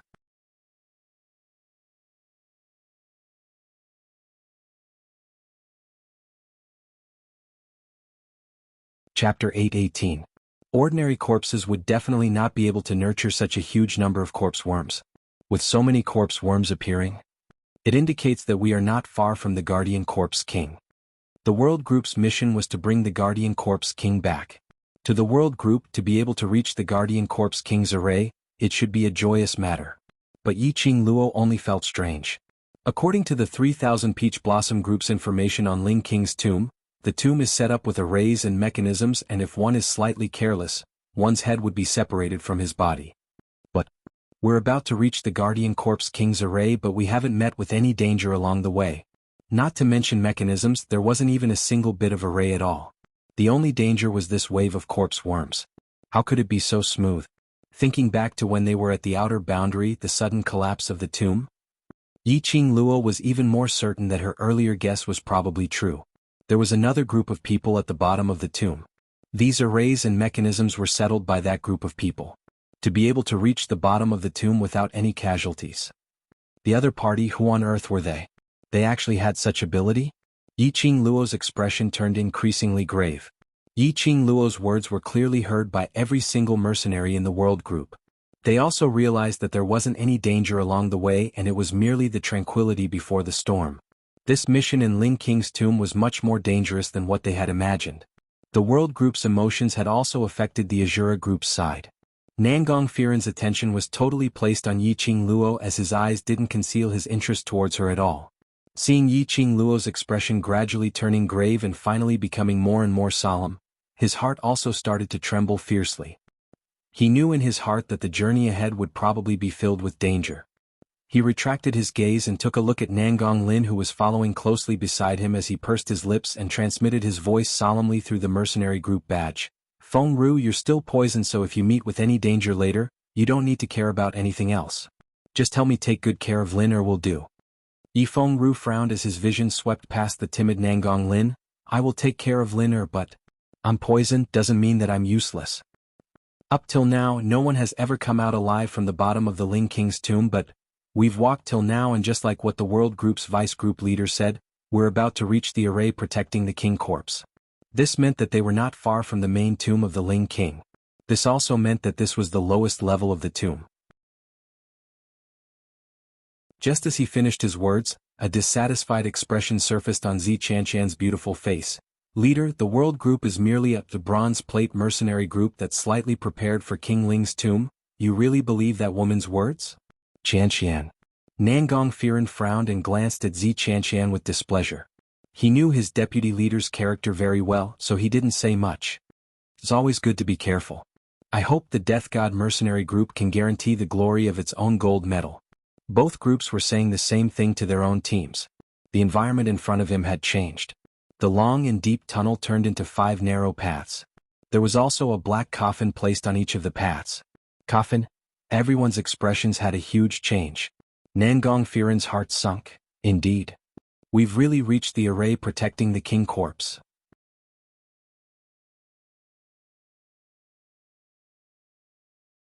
Chapter 8:19. These words were extremely domineering. Yiqing Luo's expression was indifferent as her frosty eyes squinted slightly as she continued. In the ancient tomb, there are many things which feed on something from the human body, for example, blood, essence, flesh. Pausing, her lips curled upwards slightly. Under such circumstances, when they saw such a strange smile, everyone couldn't help but shuddered. Even though the one smiling was a peerless beauty that could topple cities, everyone still felt terrified. Nangong Lin was so frightened that her face turned pale as tears streamed down as she buried her head in her brother's arms, not daring to cry out. Nangong Firen's brows creased tightly as he gazed deeply at Yiqing Luo, as a glint flashed past his eyes. Earlier, when Yiqing Luo made a move on Nangong Lin, it wasn't because she wanted to kill her. But she was certain that as her brother, he wouldn't just stand by and watch. If he hadn't carried Nangong Lin away in time, then these corpse worms would have completely swallowed Nangong Lin. Many thanks. Nangong Firen wasn't that kind of idiot who couldn't differentiate right from wrong as he directly jumped out these two words towards Yiqing Luo. There were probably less than 5 people in this world who could receive Nangong Firen's thanks personally. To the others this was considered a huge honor. But Yiqing Luo didn't reveal much emotions towards his gratitude as she spoke calmly. There are a lot of corpse worms here, so I believe there should be some corpses which are used to feed them. There is a possibility that we have already reached the vicinity of the array which protects the king corpse. For those corpses which had died for hundreds of years and were only left with white bones, it wasn't possible to condense so many corpse worms. To be able to condense 100 over corpse worms was already considered as the maximum. Yiqing Luo looked at those Azura God group's mercenaries whose faces were filled with astonishment. Come over. Those mercenaries stared intently at the place which Nangong Lin was sitting on earlier, as the corpse worms surged densely, not daring to move at all. Yiqing Luo's eyes turned slightly cold. Since you're not willing to come over, then continue to stay there. Saying that, she raised her hand. Nangong Firen hugged Nangong Lin tightly as he borrowed the force from the rock walls to swiftly leap over to the world group's side. Immediately following that, Zi Qianqian, Yi Fengru and Wei Beilai also jumped over to the world group's side. The other mercenaries naturally obeyed their leader's orders. When the last Azura God group's mercenary group stood still, he saw Yiqing Luo's 5 fingers moving. Nangong Firen and the others then realized that what Yiqing Luo was holding in her hands was a ball-shaped lamp oil. With a flick of her finger, the oil lamp immediately burst into flames. Yiqing Luo casually threw it towards the direction where those worms were surging. With a bang, the lamp was fried and the flame instantly spread over those worms. The flames surged, elongating everyone's shadows. However, when the fire burned, the crowd did not feel the slightest bit of warmth.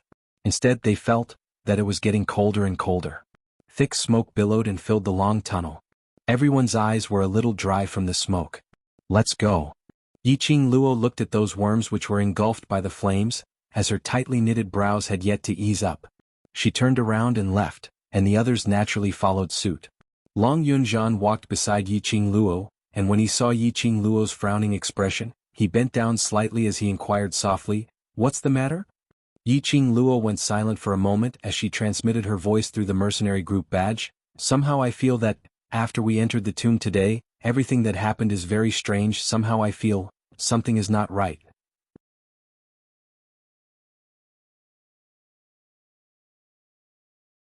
Chapter 821. 5 coffins as black as ink without any other colors.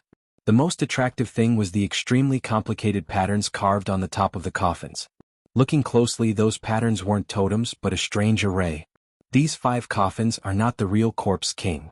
Yiqing Luo stopped in her tracks as her gaze swept past the 5 small paths. 5 corpse guard king, king guard tomb king. This was the 8 words mantra which was passed down from the tomb king's main tomb. In these 5 coffins there were 5 corpse puppets. Initially, when the corpse puppets set up the array, the only instruction they received was to guard the corpse king, to stop any intruders who went near the corpse king. After the 5 corpse puppets, it was the real corpse king. After Yiqing Luo saw the 5 coffins, her slender brows creased tightly. Their mission was to carry the coffins of the corpse king back. To carry the corpse king away, it was necessary to subdue these 5 corpse puppets. Furthermore, the guard king corpse might not be obedient enough to let her carry it away. This was an especially thorny task. Even if they reached the corpse king's array unscathed, this mission they might not be able to complete it. Didn't you say, since we're already here, we should at least give it a try? Long Yunzhan stood by her side as his voice was deep. Yiqing Luo heaved a long sigh as her long eyelashes fluttered as she gazed at the 5 coffins in front. Yes, we're already here, there's no reason to give up just because we're not feeling well. But when he said it, his tone was unusually heavy. Not knowing why, Yiqing Luo had an inexplicable feeling of fluster. The profound jade heart that was surging in his chest was also unceasingly emitting a kind of warning intent. Diamo Xian had only left for a day by right. This profound jade heart which was formed by Diamo Xian shouldn't have such a huge reaction. Lass, do you feel it? In her mind, old man Song's voice suddenly rang. Yiqing Luo was slightly stunned as her heart sunk. Old man Song, what's going on? There are several reasons why your profound jade heart is acting strangely. Currently, the closest reason is that your own strength has surpassed the level of the profound jade heart that Diamo Xian forged for you. As a result, this profound jade heart is unable to withstand your own strength. To put it bluntly, it also meant that Yiqing Luo's strength was increasing day by day. This profound heart jade that Diamo Xian had formed for Yiqing Luo was unable to withstand her strength. Especially when Yiqing Luo was in King Ling's tomb, the sense of danger caused the energy stored within Yiqing Luo's body to expand continuously, causing her profound jade heart to be unable to take it. Yiqing Luo pursed her pink lips, as her fair little hand covered her own heart, feeling the incessant impact of the scorching heat. After a while she said bitterly, "What else?" Also. Old Man Song's voice paused and he sighed. "In your heart, don't you already have an answer?" Yiqing Luo's face turned slightly pale as she lowered her eyelids. Indeed, she already had an answer in her heart. He just didn't want to admit this answer. But hearing Old Man Song's tone, it also meant that her thoughts were not wrong. There was another possibility, that something had happened to the mother profound jade heart which had formed this son profound jade heart. This thought flashed past her mind, but was directly rejected by Yiqing Luo, who was Diamo Xian, the overlord who was invincible in this world. How could something possibly happen? Yiqing Luo's slender fingers slightly curled up. While her thoughts were in a trance, there was a small conflict over at the Azura group's side. Nangong Lin was making a fuss about wanting to go home. Under the push, Yiqing Luo's body was pushed forward a few steps.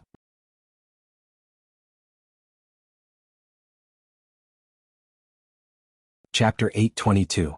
Everyone's hair stood on end as their calves trembled and their entire bodies trembled. The raging wind swept up the shattered stones on the ground as it flew in all directions. Their ears were filled with an ear-piercing howl of the wind, mixed with the shattered stones rolling onto the ground as the explosion sounds were heard. A gust of chilly air speedily spread in the tunnel. Bam, bam bam bam, a series of collisions were heard and the 5 black coffin lids which were placed quietly on the 5 small paths all bounced open at the same time. 5 black coffin lids crossed each other in midair and after drawing a few cold arcs, it directly leaned against the side of the coffins. Following that, 5 corpse puppets bounced out from the 5 open coffins. 5 corpse puppets stood stiffly at the front of the coffins, as though they were wooden puppets which were hung in midair, without any signs of life. They were dressed in black loose robes and their entire heads were shrouded in the black robes so their faces couldn't be seen. Corpse puppets. Corpse puppets.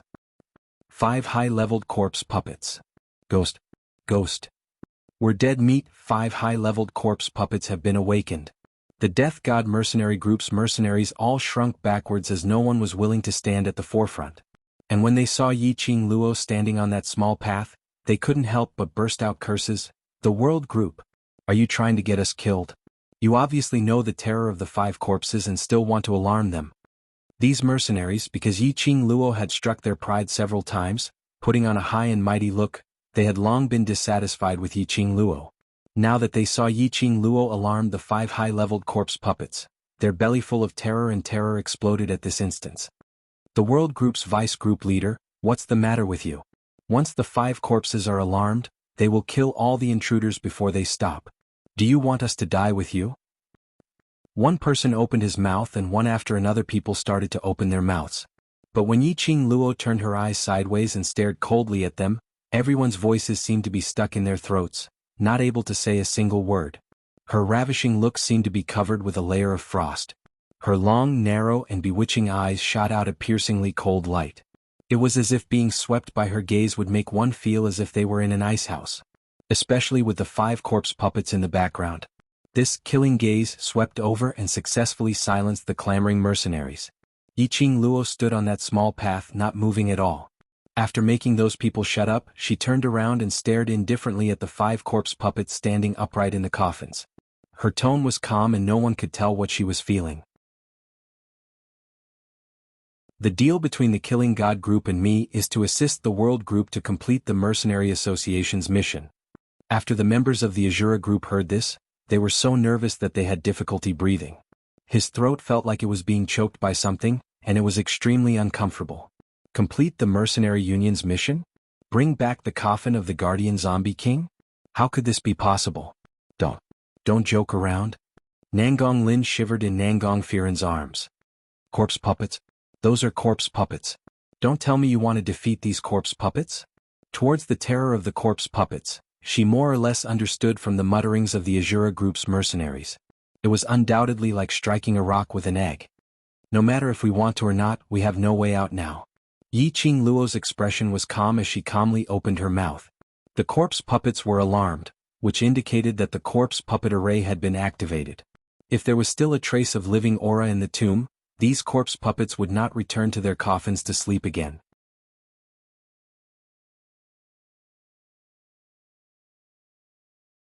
Chapter 823. I want to go home. Brother, I want to go home. She's a lunatic. Nangong Lin's chest was in pain as she bit her lower lip tightly. She was so scared that her tears kept flowing out. Nangong Firen frowned as she exchanged glances with the other vice group leaders. She could see the helplessness in each other's eyes. Just as what Yi Qingluo said. No matter whether they wanted to defeat these 5 corpse puppets, they had no other way out. Once the corpse puppets were alarmed, none of them would be able to escape. Only by giving it their all would they have a chance to survive. If it wasn't for her overestimating herself, we wouldn't have ended up in such a state. Zi Qianshan's beautiful face surfaced a trace of sullen anger. She really thinks that she's so powerful, putting on a look of a senior to lecture us. In the end, it's because they don't have the ability to make sufficient preparations before taking on the mission. Those who have the ability, no matter where they go, will not be a problem. Qianshan. Nangong Firen shook her head at Zi Qianshan. Am I wrong? Zi Qianshan gave a cold harumph. If she really has the ability, she wouldn't have used her second brother's life to threaten us. Nangong Firen's brows were tightly knitted into a bundle. Zi Qianshan's words weren't without reason. But Nangong Firen still felt that the world group's cautious attitude was indeed what their Azura group lacked. Looking at Zi Qianshan's fairy-like face, which was obviously filled with disgust and arrogance, Nangong Firen could still see the jealousy towards Yi Qingluo in the depths of her eyes. Jealousy, yes. How could she not be jealous? All along, Zi Qianshan was hailed as the genius among the geniuses. She had an enviable profound jade heart and her cultivation speed was extraordinary. No matter if it was beauty, ability or intellect. Zi Qianshan was forever high up and was hailed as Fairy Qianshan. Yi Qingluo's appearance was enough to make Zi Qianshan feel a sense of crisis. But now, Nangong Firen had no intention to delve into this issue with Zi Qianshan at this juncture. She only replied calmly, "Let's talk about this after we leave the tomb." Yi Qingluo stood stiffly on the spot as she squinted her eyes at the 5 corpse puppets. Her mind was searching for ways to deal with the corpse puppets. She could not move. The 5 corpse formation had already been activated. Now, as long as she took a slight step forward, the 5 corpse puppets would definitely jump up at the same time. Once they left the coffins, this fierce battle would begin. "Little girl," an old voice sounded extremely clear and spacious in this silent tunnel. Among the world group, an old man dressed in a white brocade robe and dressed like a nouveau riche slowly climbed down from the back of a mercenary from the world group. As if he had just woken up, he stroked his messy white hair and yawned. "Not bad, little girl. You've reached the bottom of the tomb so quickly. Not bad, not bad. You're much faster than I expected." The appearance of the old man caused the gazes of the 100 or so mercenaries to focus on him. The world group, are you guys crazy? Why did you bring your grandfather to this kind of place? When Nangong Lin saw Holy Pirate, her face changed. She pointed at Holy Pirate angrily. "Do you think Ling King's tomb is a scenic spot? Do you think you can go sightseeing?" This was originally an extremely dangerous situation. An additional person who didn't even have the strength to truss a chicken meant that they had an additional burden. There was a possibility that it would lead to their total annihilation. The world group's youngsters frowned tightly as they stared at Nangong Lin unhappily. Right now she was the biggest burden, okay? And she didn't even know it.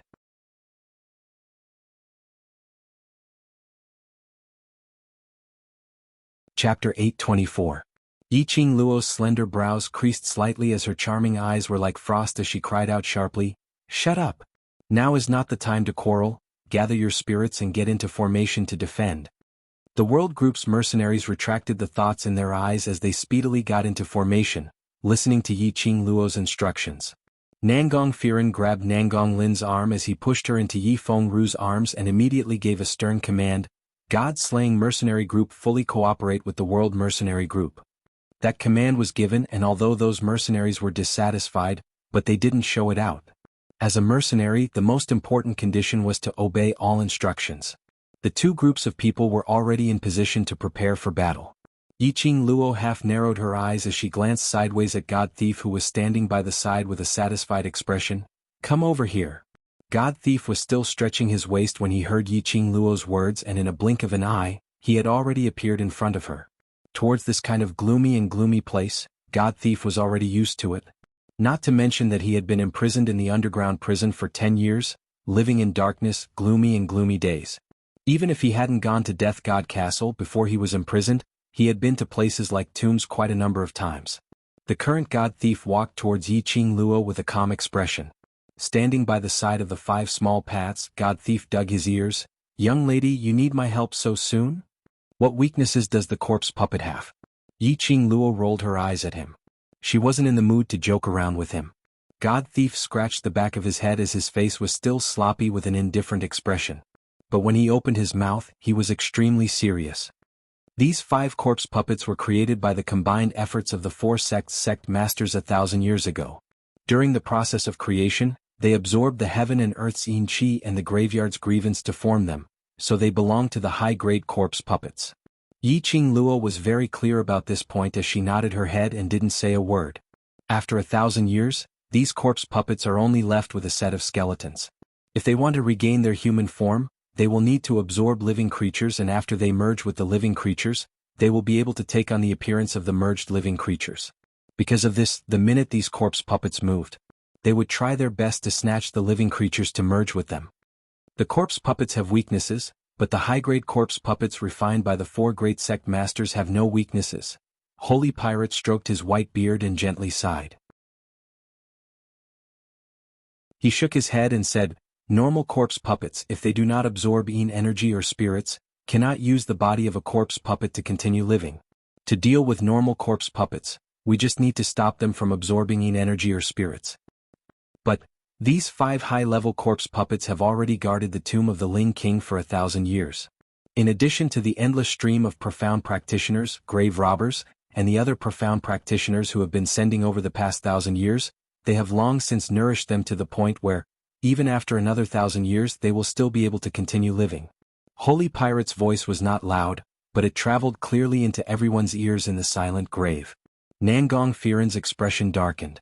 Zi Qianqian and Wei Beilai had already transmitted their voices through the mercenary group's badges, thinking about retreating quickly. However, this thought had just left his mouth. Yi Fengru, who had been holding Nangong Lin's waist, suddenly turned pale. His body twitched and he collapsed. His back was against the rock wall behind him, as his 5 fingers clasped in the direction of his heart. That intense pain which started to expand after his heart was pricked by needles attacked him once again. 2 hours had passed. The poison in Yi Fengru's body acted up again in an instant. Ru. Zi Qianqian's beautiful brows creased tightly, as she half squatted down to support Yi Fengru. A sliver of hatred flashed past her eyes. They had no choice but to retreat.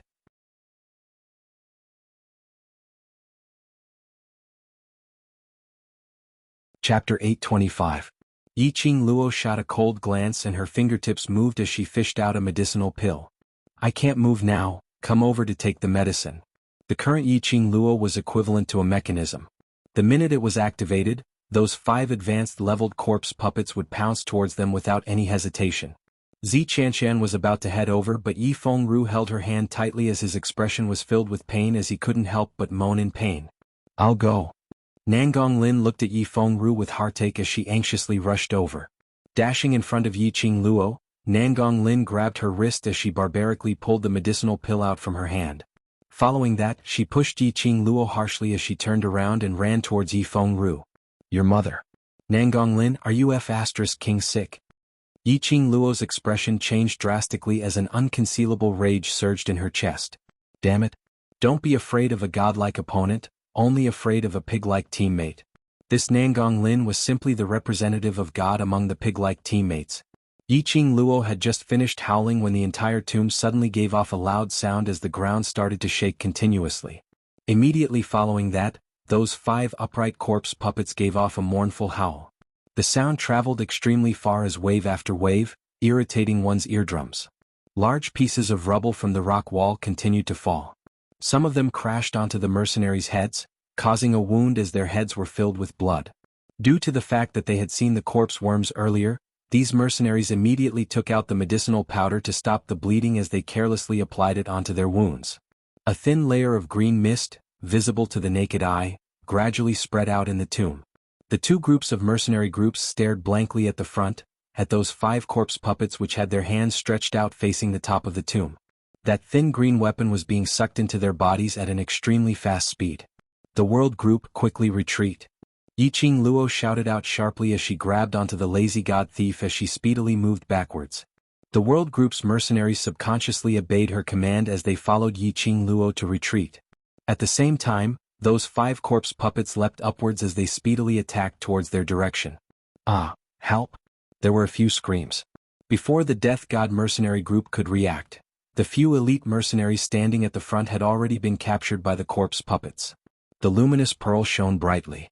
Everyone could clearly see that the mercenary's hand was a piece of white bone. No one would be able to remain calm when they saw a person being pinned down by a few bones. In particular, after White Bones tightened its grip on the mercenaries, it didn't even take 10 breaths for the green mist to envelop the captive mercenaries. All that was left of the captive mercenaries were one by one. It was directly absorbed by these corpse puppets. In just a few breaths, the Death God mercenary group had lost 8 mercenaries who had fallen from the outside and were injured. Go!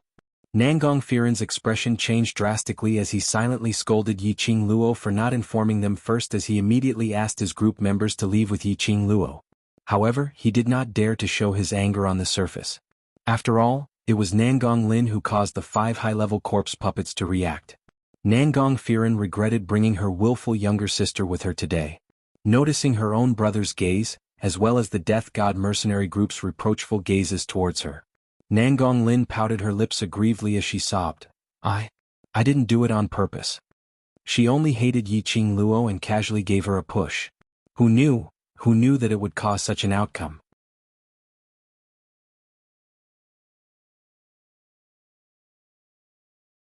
Chapter 826. Big Brother. Oh. Nangong Lin's expression changed drastically. Her face was filled with grievance and shock. If her father found out about her performance in the tomb, her days in the future would definitely not be so peaceful. However, looking at Nangong Firen's determined expression, Nangong Lin could only swallow her words.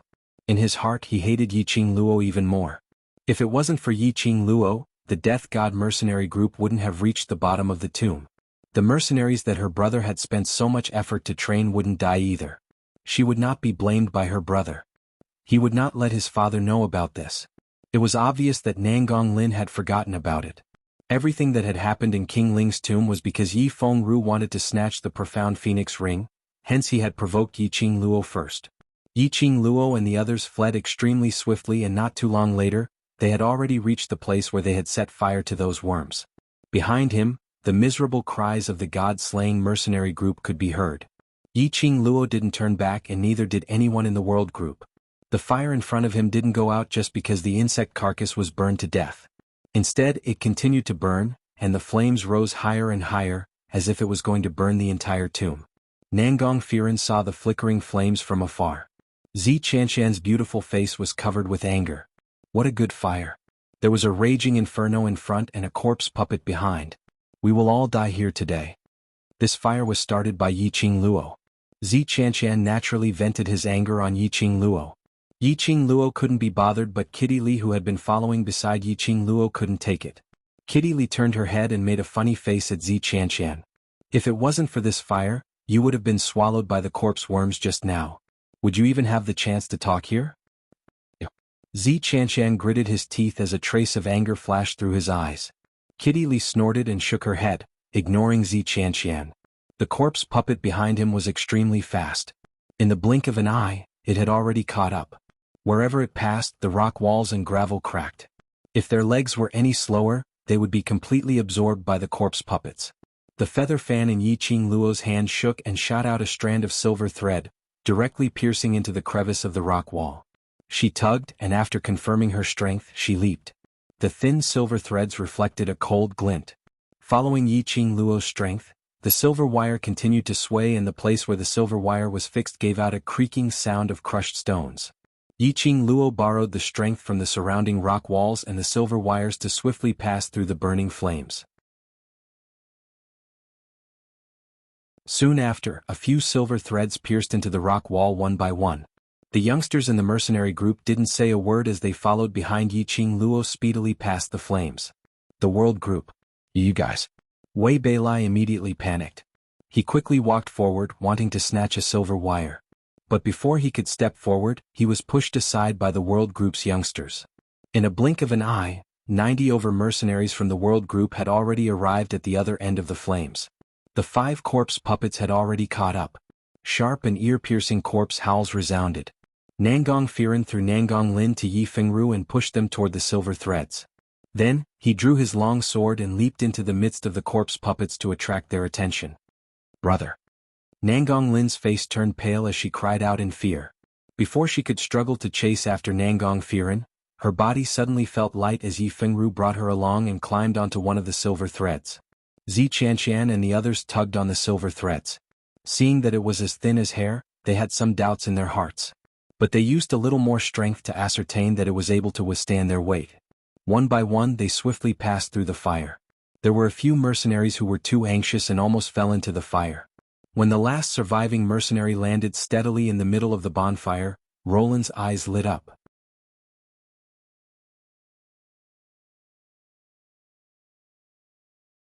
Chapter 827. Nangong Firen's profound rank was above the earth profound rank. In the Nirvana realm, he could be considered a high-level profound practitioner at his age. However, he was completely powerless against the 5 corpse puppets with just this bit of ability. The only reason he could hold on for such a long time was because of the long sword in his hand. The long sword should be a weapon above the supreme level and had been stained with the aura of talismans. When the sword swept past the corpse puppets, they would subconsciously avoid the longsword's attack. When the long sword slashed the black robe of one of the corpse puppets, the black robe immediately emitted a puff of green smoke, revealing half of the white bone under the black robe. However, even with the protection of the long sword, it was hard for him to avoid being injured by the 5 corpse puppets by himself when fighting them alone. After the last mercenary crossed the bonfire, he had just heaved a sigh of relief when his arm was cut by the white bone of one of the corpse puppets. Nangong Firen moved quickly. Enduring the sharp pain of his arm being corroded, he raised his sword and swung it. The corpse puppet quickly retracted its white bone. The fragrance of human blood wafted from the corroded arm. The other 4 corpse puppets howled crazily, and a bloodthirsty red light flashed under their black robes. They swarmed toward Nangong Firen in unison. Nangong Firen's heart sank. He glanced sideways at his bleeding arm and vaguely saw his white bone. A chilly yin chi spread from the wound on his arm to his body. As the corpse puppets approached, Nangong Firen wanted to raise his sword to repel them. However, the chilly yin chi made him feel cold all over, and his fingers holding the longsword stiffened.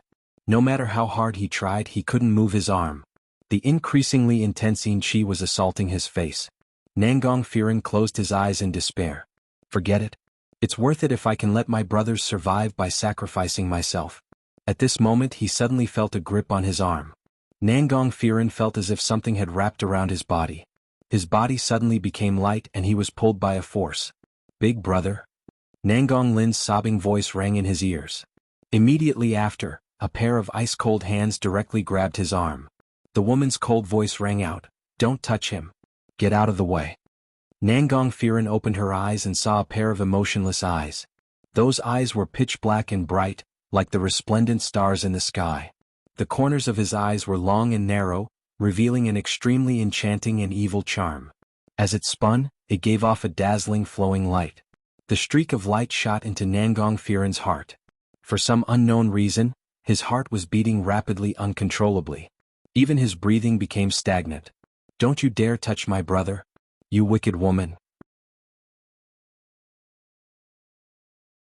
"You could have used these silver threads to pull my brother over, but you had to wait until he was injured and on the verge of death before bringing him over. You're trying to kill my brother." Nangong Lin cried and hugged Nangong Firen's waist tightly. Her tearful eyes stared at the corroded wound on his arm with fear, and her tears fell even harder. Yiqing Luo didn't have such a good temper. At this juncture she still allowed her to throw a little tantrum. Yiqing Luo directly clasped Nangong Lin's shoulder and easily pulled her up, throwing her towards Yi Fengru's direction. If I had pulled your brother over earlier, your brother's intention of using his own life to fight for time for you to escape would have been wasted. Yi Qingluo's tone was icy cold, as her ridiculing gaze swept past the Azura God Group's mercenaries who were standing by the side with lingering fear, as her lips curled into a cold arc.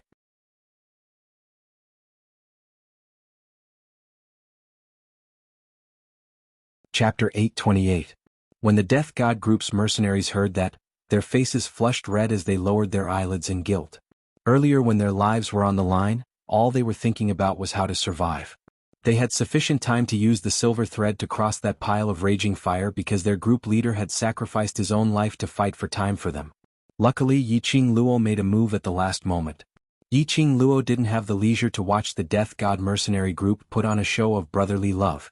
She directly took out a medicine bottle and threw it into Zi Chanshan's hands as she commanded in a deep voice. The smell of blood not only stimulates the corpse puppets, it will also attract the corpse worms. Help him stop the bleeding and expel the corpse chi that has entered his body after avoiding the corpse puppets. Zi Chanshan caught the medicine bottle as her slender brows creased tightly, not liking Yi Qingluo's commanding tone.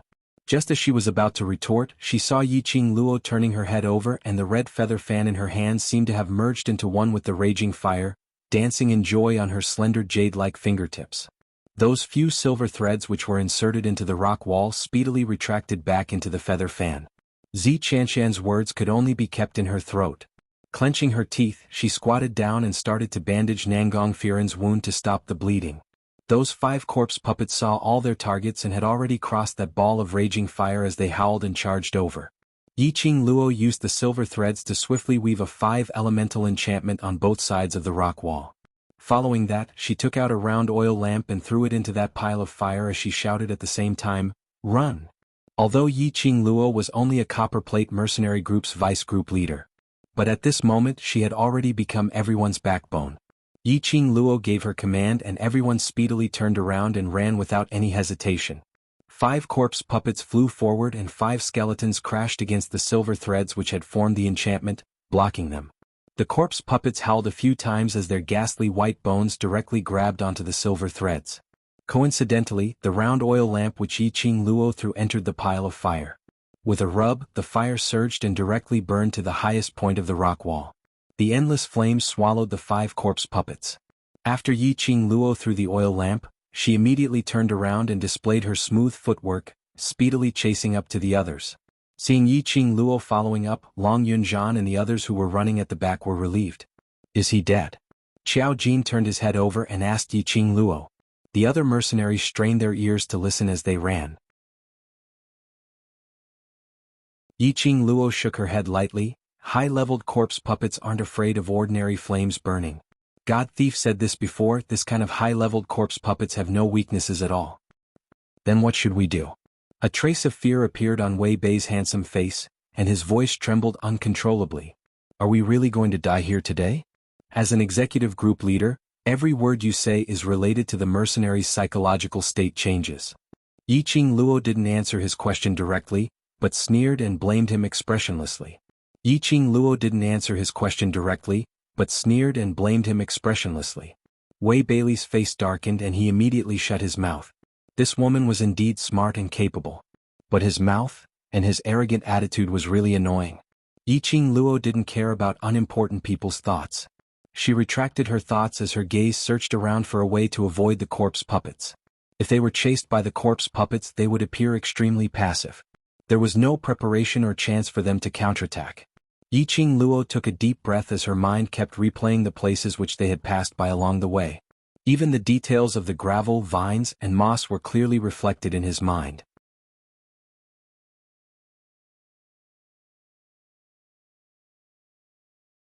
Chapter 829. The place which Yi Qingluo had chosen was exactly that stone wall which had Duke Ling's totem. The head of King Ling on the stone wall was the mechanism of the stone wall.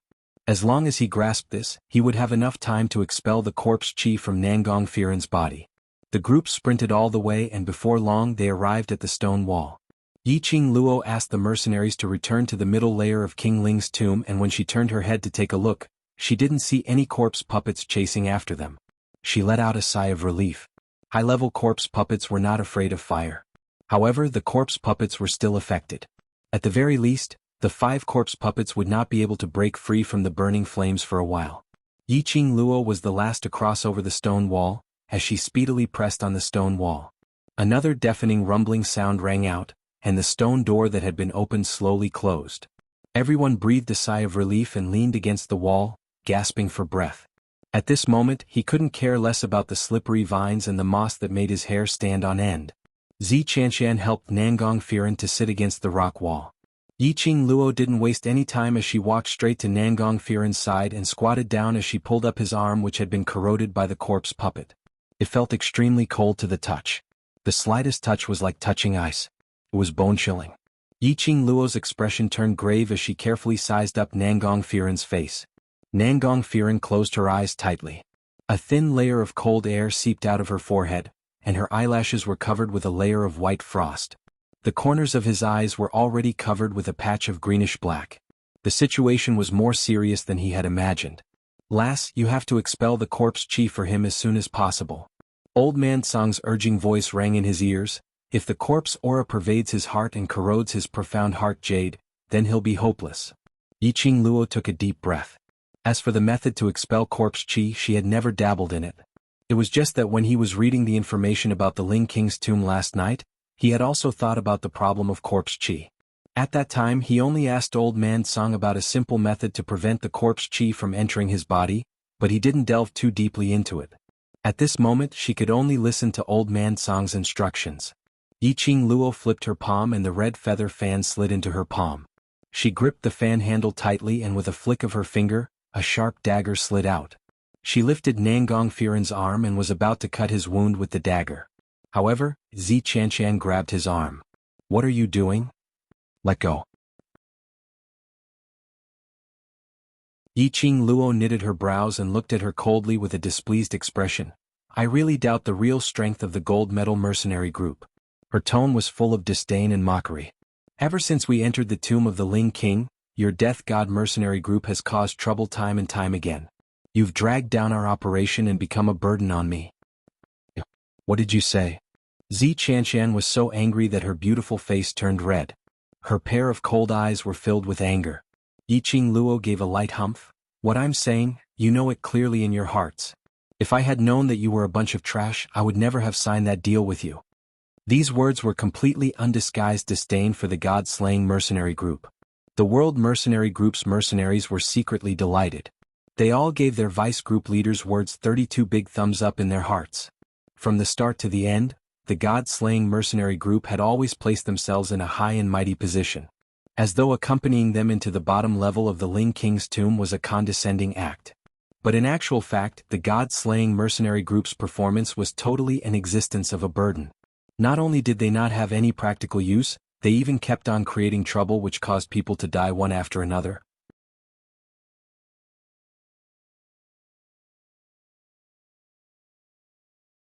Chapter 830. The underlying meaning was that if Zi Qianqian still wanted to stir up any trouble, she wouldn't bother about the death god mercenary group's life or death. Zi Qianqian's back instantly felt a chill, and when he met Yiqing Luo's long and narrow eyes, he felt as though something was strangling his neck, making it hard for him to breathe. Perhaps it was Yiqing Luo's words which made Zi Qianqian sense the seriousness of the situation. Or perhaps it was Yiqing Luo's imposing manner which suppressed Zi Qianqian so much that he had no way to resist. Zi Qianqian's hand stiffly released Yiqing Luo's wrist as he took half a step back. The expression on his beautiful face was congealed and stiff. Yiqing Luo retracted her gaze as the blade speedily cut the wound on Nangong Firen's arm which had already stopped bleeding. The medicinal powder which stopped the bleeding was swiftly dissolved and cleaned up. The wound was so deep that the bone could be seen. Yiqing Luo's expression didn't change as she directly cut the wound even bigger. Blood started to gush out immediately. The Death God mercenary group's mercenaries' hearts were filled with terror. Wandering on the blade's edge for several decades, they had experienced all sorts of dangerous missions. But they had never done such a strange mission. They could kill any demon, magical beast or mirage beast without any expression. But unfortunately, this time round they were facing a ghost. For these mercenaries to reach their current position, whose hands weren't stained with blood, naturally he was extremely afraid of this kind of thing. Especially the fear which the corpse puppets and worms brought to them, had already seeped deep into their bones. Looking at Yi Qing Luo's agile actions, no one went up to stop her. At this moment, Long Yunzhan's icy cold eyes swept past everyone without any warmth as he spoke calmly, "Do a head count." Qiao Jin and the others responded and started to count the number of people. After around half an incense's time, the few of them counted the number of people. The World Mercenary Group has a total of 96 people who entered King Ling's tomb. Currently there are 96 people left and 3 of them have some external injuries. Death God Mercenary Group has a total of 37 people who entered King Ling's tomb. Currently there are 13 people left and 5 injured. When the head count was done, the Death God Mercenary Group's mercenaries' faces flushed red. Even Zi Qianqian, who had his eyes on top of his head, had unnaturally shifted his vision away, embarrassed to look at the World Mercenary Group.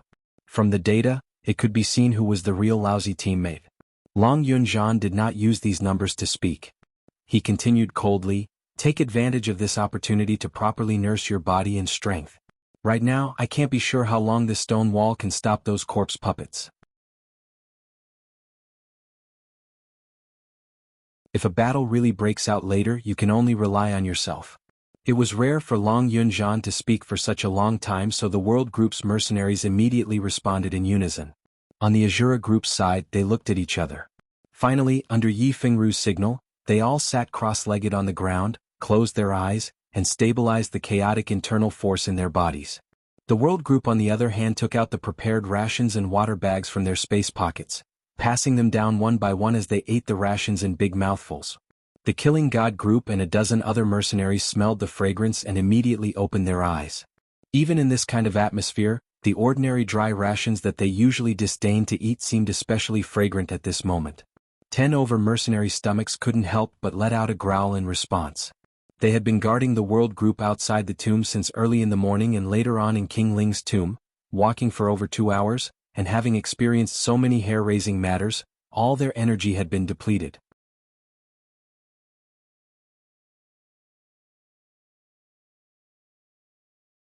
Chapter 831. Yi Fengru, who had received the space bag, had a glint in his gloomy eyes. His fingers tightened slightly as he stiffly passed it to the mercenaries beside him. The Death God Group's mercenaries were all stuffing their stomachs without saying a word as their gazes were fixed on Yi Qing Luo, who was still helping Nangong Firen to expel the corpse qi. She was obviously a 15-year-old young lady, looking so immature, and her profound qi was so weak, but she was able to take up such a heavy burden. Everything in the tomb was all because of this young lady. They were lucky enough to survive. They had no choice but to admit that after experiencing these 2 hours of matters, they were only left with a belly full of admiration towards this 15-year-old young lady. Yi Qing Luo followed Old Man Song's instructions as she swiftly operated the actions in her hands. It was all thanks to the numerous precious medicinal herbs which Dmo Xian had prepared in the profound phoenix ring. Combined with the medicinal herbs and profound qi, under the dual pressure, that lump of blood which was emitting green fog was finally expelled after 1 hour. Yi Qing Luo used the oiled paper to wrap that pool of blood and wiped it clean without leaving a single trace.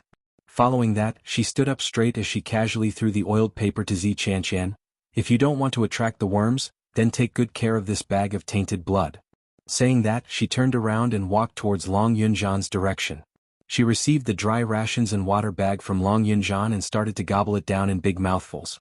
"What should we do now?" Long Yunzhan appeared slightly worried as his brows creased slightly as he glanced at the direction of the Death God Group. More than 20 mercenaries from the Killing God Group had died. If it wasn't for the fact that they had great teamwork and were able to listen to Yi Qing Luo's instructions at the fastest speed. Probably after the Death God Group's mercenaries were all dead, the World Group would not be spared. If they really followed the plan which they had before coming, which was Long Yunzhan and the rest escorting their brothers out of the Ling King's tomb while Yi Qing Luo followed the Death God mercenaries to find a chance to complete the mission. Long Yunzhan would not agree to it no matter what. After all, not only did the Death God mercenaries have an ulterior motive towards Yi Qing Luo, Long Yunzhan also doubted the Death God mercenaries' ability. If Yi Qing Luo and the Death God mercenaries were to stay, these people would probably become Yi Qing Luo's burden. Yi Qing Luo wiped the water from the corner of her mouth and placed the water bag back into her space pocket. She squinted her eyes and looked at the strange totem on the rock wall which looked like it had been splashed with blood. Her slender brows frowned slightly. "I'm afraid it's impossible to return the way we came." Yiqing Luo clenched her fists and immediately shut her eyes. We fell directly from the outer perimeter, and even if we were to return using the original route, we would at most reach the place where we fell. Isn't there another road over there? Let's go that way and we'll be able to find the entrance to the periphery. Zi Qianqian anxiously spoke. After staying in such a gloomy place for so long, she could no longer endure it. Yiqing Luo didn't open her eyes as her lips curled into a ridiculing arc. Then go ahead and try. In this tomb of the Ling King, there were not only two mercenary groups. There was also a group of powerful existences hidden in the dark. The commotion caused by that wave of power was enough to cause the periphery of the tomb to collapse. It could be seen that the people from that wave of power should have directly entered from the middle level and reached the bottom level. Only thing was not sure what method that wave of power used to be able to bypass the 5 corpses and the Guardian King corpses to directly enter the main tomb of the Ling King, causing a commotion. Along the way they didn't meet with any mechanisms or arrays. If Yiqing Luo didn't guess wrongly, it should have been cleared by that wave of power. So if they were to return using the original route, that route would definitely be filled with mechanisms and arrays.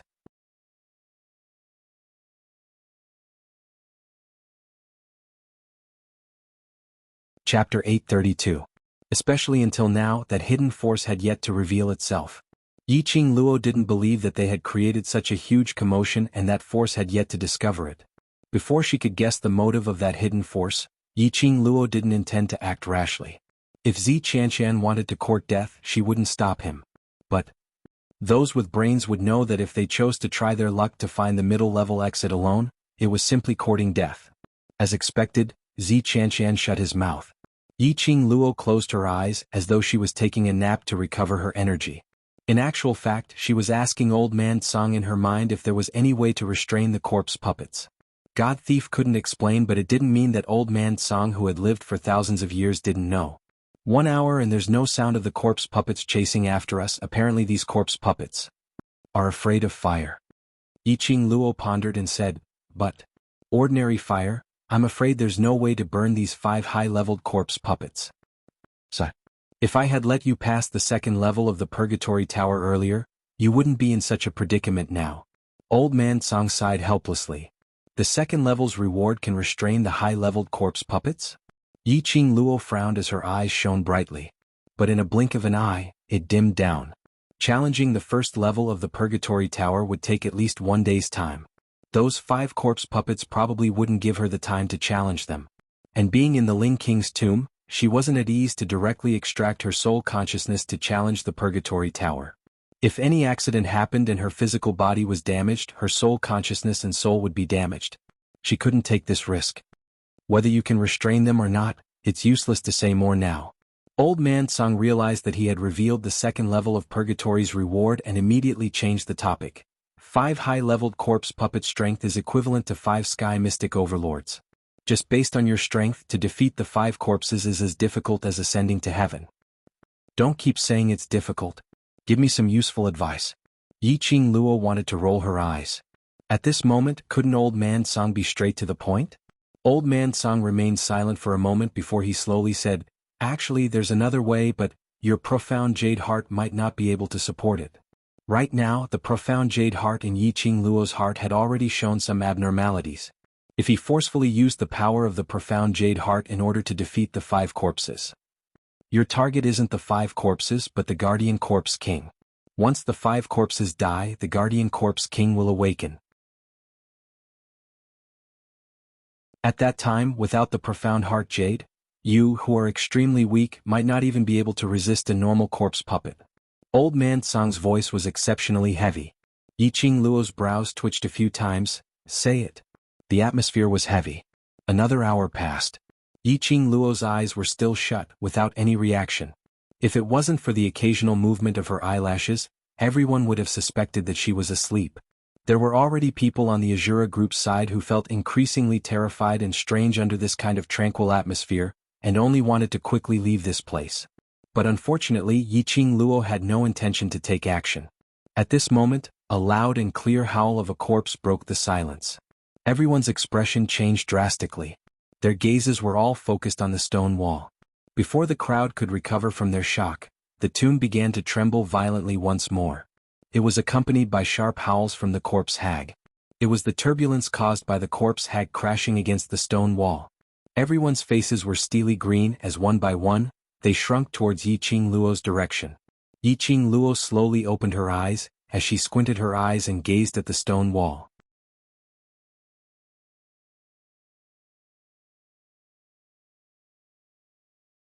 Chapter 833. Indeed, her guess was right. That blazing fire obstructed the 5 corpse puppets for close to 2 hours. The corpse puppets were refined from dried corpses 1,000 years ago. Other than the black robe, there was only a set of skeleton left. Naturally, they were afraid of being burned by the fire. If it had been an ordinary corpse puppet, that wave of raging fire would have burned it to ashes. Looked like the method that old man Song mentioned earlier. She might pong, pong pong pong. The sound of the corpse puppets hitting the stone wall became increasingly violent. Every time it shook, it seemed to affect one's heart as it kept twitching. Nangong Lin was so scared that she broke out in cold sweat as her face was filled with tears. Run? Let's run. Who knows when those corpse puppets will break this stone wall open? Nangong Firen leaned against the stone wall as the back of his head touched those slippery vines, which made him feel extremely uncomfortable. Hearing Nangong Lin's whimpering, he frowned slightly as he glanced sideways at his arm, which had been bandaged, and his target fell onto Yi Qingluo. After the corpse chi was expelled from his body finally regained its temperature and his body temperature gradually returned to normal. Moving his arm, there was no pain coming from the wound. Nangong Firen closed his eyes as the image of Yi Qingluo's stunning face appeared in his mind. She pursed her lips tightly as she treated his wound indifferently. He should say that Yi Qingluo was quick-witted enough to know that under such circumstances, one more person's strength meant one more chance of survival, so she specially used a medicinal powder to numb the pain on his wound. Or should he say that Yi Qingluo was heartless to those who weren't her companions? Once this medicinal powder was used, after the medicinal effect had worn off, he would suffer hundreds of times more pain than now. Seventh sister, even if this stone wall can stop the corpse puppets, but this tomb will collapse anytime. We'd better think of a way to leave this place first. Yi Fengru's voice revealed his gentleness at this moment. He lowered his eyelids as he gently patted the sobbing Nangong Lin who was in his arms. Everyone's gaze immediately focused on Yi Qingluo. To leave or not to leave, everything depended on Yi Qingluo's decision. Yi Qingluo's expression was calm as her lips curled into a faint cold arc. Can we leave? It's still better than sitting here and waiting for death. Yi Fengru's gentle eyebrows knitted together, and his eyes flashed with a trace of gloominess. Don't want to sit still and wait for death? Yi Qingluo's gaze moved as she looked at Yi Fengru. Yi Fengru twisted his eyebrows. That gaze made him feel a chill run down his spine. But the arrow had already been knocked, and he could only clench his teeth and nod. The Death God Squad cannot lose any more brothers. All right. Yi Qingluo slowly stood up and walked to the front of the stone wall, her gaze calm and indifferent. Then, for the sake of your Azura group's brothers, I need your help. Yi Fengru was startled. The surrounding mercenaries all looked at him with hopeful eyes. Even if he didn't want to, he had to agree. All right. As long as you can guarantee that everyone will survive. Yi Qingluo didn't bother about Yi Fengru's words and directly turned around to look at the mercenaries from both sides and began to instruct them on what to do next. The tomb continued to shake. Gravel fell and cracks gradually appeared on the ground. The corpse puppet was still hitting the stone wall. On this side, under Yi Qingluo's arrangement, the mercenaries stood in their positions. Just as the last mercenary was about to complete his task, the stone wall suddenly exploded with a loud bang. Countless gravel flew straight towards the mercenaries' faces. The 10 over Azura group's members who stood in the front row immediately shut their eyes and moved their heads to one side. Yi Qingluo had instructed them to stand firmly on the spot no matter what. They cursed silently in their hearts if Yi Qingluo had intentionally arranged for them to stand firmly at the front.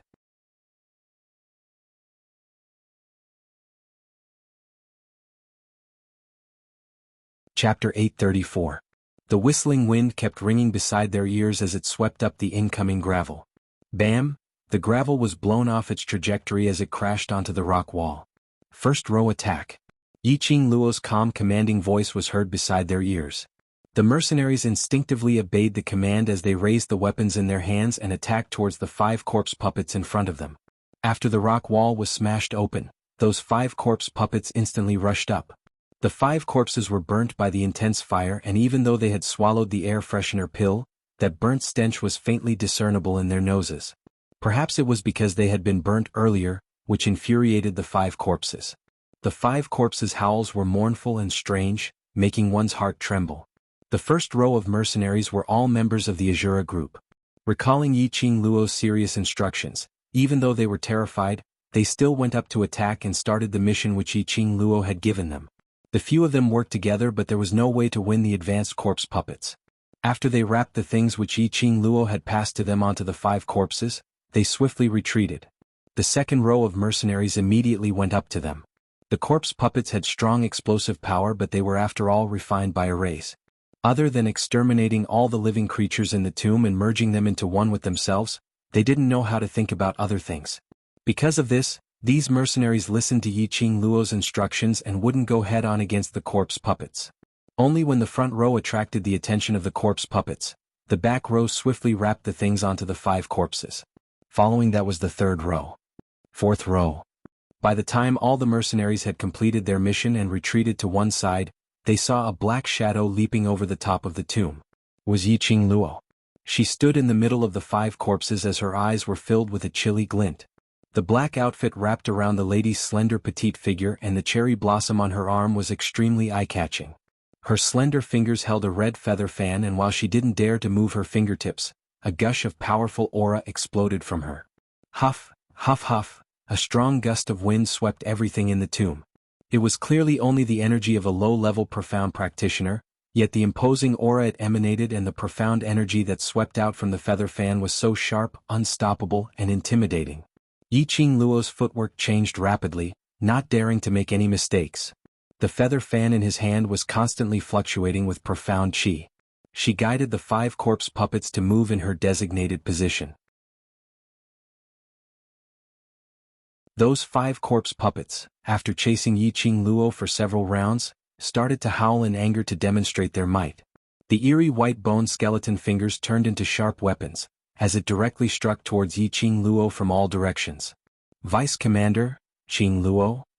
Everyone was on tenterhooks as they broke out in cold sweat while looking at Yi Qing Luo, even holding their breaths. There was no way to hide. Yi Qing Luo half squinted her eyes as her feather fan flipped over her fingertips, and like a ball of moving raging fire, it floated into the air. The corners of her mouth curled into a cold smile, and a vortex of raging flames shot down from the feather fan. It looked like a fire dragon with its mouth wide open. At the same time Yi Qing Luo's delicate body swayed, the footwork under her feet became increasingly fast and strange, making people only able to see an afterimage.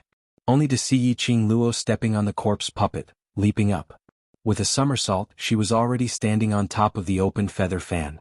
It was as if she was suspended in midair on top of the flame, blooming a gorgeous flower. That fire dragon opened its mouth and swiftly swallowed the corpse puppet completely.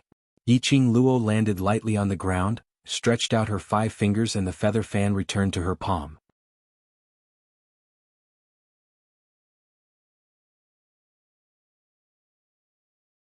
Chapter 835. That's right, stare. Those 5 corpse puppets which were shrouded in black robes all raised their heads at this moment. Under the black robes, there were pairs of faint green glows. They couldn't see their eyes or eyeballs. Only 2 balls of faint green light were embedded on those eerie white bones. It was extremely terrifying. Yi Qing Luo retreated to the mercenary group's side as she turned her head towards Yi Fengru. Second brother, release your heart flame.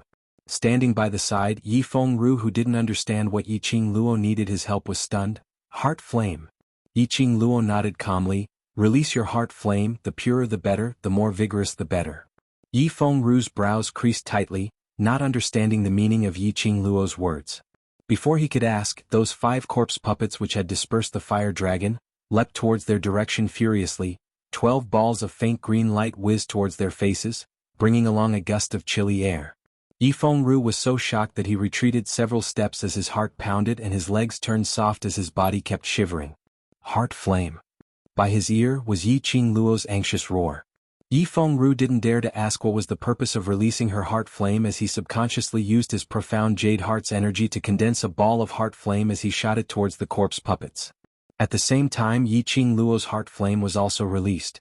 Those 5 corpse puppets which pounced over were still on the original spot as they continued to struggle but were not able to move an inch. as though they were imprisoned on the original spot, unable to move. It's silver threads. It's the World Group's Vice Group leader's silver threads. Some mercenaries pointed out the reason why the corpse puppets were unable to move. The crowd followed the glow from the luminous pearl and looked over. They saw those 5 corpse puppets' black robes were all stuck with silver threads which glowed with a cold glint.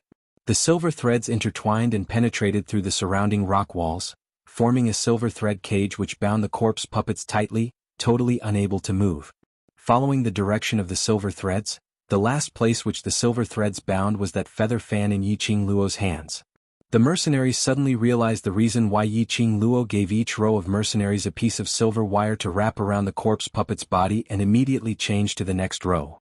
And earlier Yiqing Luo used her strange footwork to constantly change her direction, leading the corpse puppet to scurry around, in order to fix the silver threads on the corpse puppet onto the 2 sides of the rock walls, and to form an invisible cage.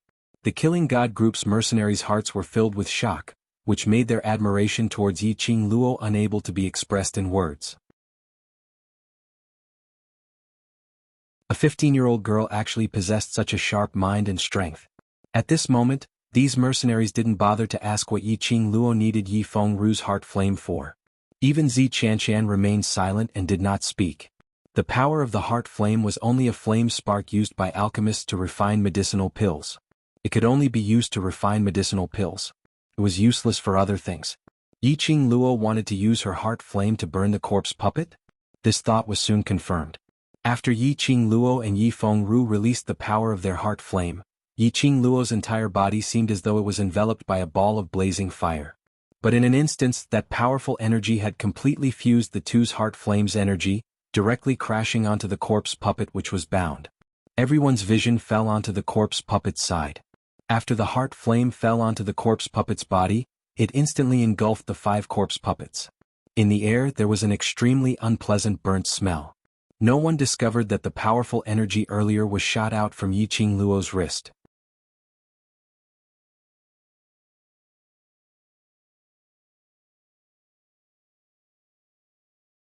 Chapter 836. The corpse puppets were afraid of fire. Ordinary flames were unable to incinerate the corpse puppets. But as an alchemist she could use the power of the heart flame condensed from the profound jade heart and borrow Old Man Song's power to force the heart flame out of her body, and then she could incinerate the corpse puppets. The heart flame was indeed used to refine pills.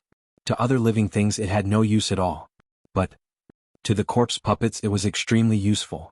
She only needed to treat the corpse puppets as pills to refine. But the current Yiqing Luo, releasing the heart flame to incinerate the corpse puppets. The consequences were very serious. Old Man Song didn't recommend her to do so. But the arrow was already on the bow, Yiqing Luo had no other choice. Her profound jade heart had already reacted. If she released the heart flame to incinerate the corpse puppets, it was very likely to cause damage to her profound jade heart. The power of the heart flame was in fact the power of the jade heart condensed from the profound jade heart. If Yiqing Luo forcefully expended the power of the profound jade heart, once it was damaged she was very likely to become an ordinary person who had lost her profound jade heart. In the Ling King's tomb, once she became an ordinary person, and was so weak that she had no ability to retaliate. There was no way she could survive. This was the reason why Old Man Song asked Yiqing Luo to consider carefully. Because of this she specially called Yi Fengru, who was also an alchemist. Although Yi Fengru was a dark alchemist, but his heart flame was still used to refine pills. The 5 corpse puppets kept brandishing their claws, howling in pain, trying to escape the binding of the silver thread, trying to escape the burning of the heart flame. They didn't have any rationality, didn't know how to think, but facing the feeling that was about to disappear from this world, they still had. But alas, no matter how their sharp bones tried to tear that cold silver thread, no matter how they tried, they were unable to move the silver thread at all. The intensity of the heart flame was getting fiercer and fiercer, with a visible glow, directly burned to the top of the rock wall. Increased the strength of the heart flame. Yiqing Luo narrowed her eyes, looking at the struggling corpse puppets. Although in pain, but not completely burnt out, she gritted her teeth and berated in a stern voice. This degree of fire was probably not enough to incinerate the 5 advanced corpse puppets. Lulu, prepare to release the heart flame, the last step, all depends on you. Yiqing Luo turned her head and looked at Bei Ming Lulu, who was already prepared. Bei Ming Lulu nodded her head vigorously. Within the azure dew bracelet, Old Man Song raised his voice and growled, "Girl, you're too reckless. If this goes on before the corpse puppet is completely incinerated, my profound jade heart's energy will be depleted and I won't be able to release the power of my heart flame." The current situation didn't allow Yiqing Luo to decide whether she was willing or not. At the very least, right now she could still guarantee the survival of her group of brothers by forcefully consuming the power of the profound jade heart. Otherwise, when the power of the heart fire could no longer be released, all of them would be fused by the enraged corpse puppet. Yi Fengru's forehead was already dripping with cold sweat. Hearing Yiqing Luo's words, he almost couldn't catch his breath. If this goes on, our profound jade heart will exhaust its energy. After the power of the profound jade heart was exhausted, it would take at least 3 to 5 days to recover. Yiqing Luo dared to use such a risky method? Didn't you say that for the sake of our brother's survival, you would do anything?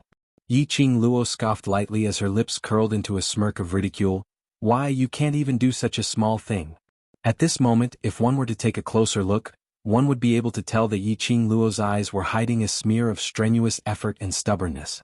Only when Yi Fengru heard Yiqing Luo's ridicule, his attention had already been diverted. He secretly clenched his teeth, and could only release the power of the heart flame, even more ferociously.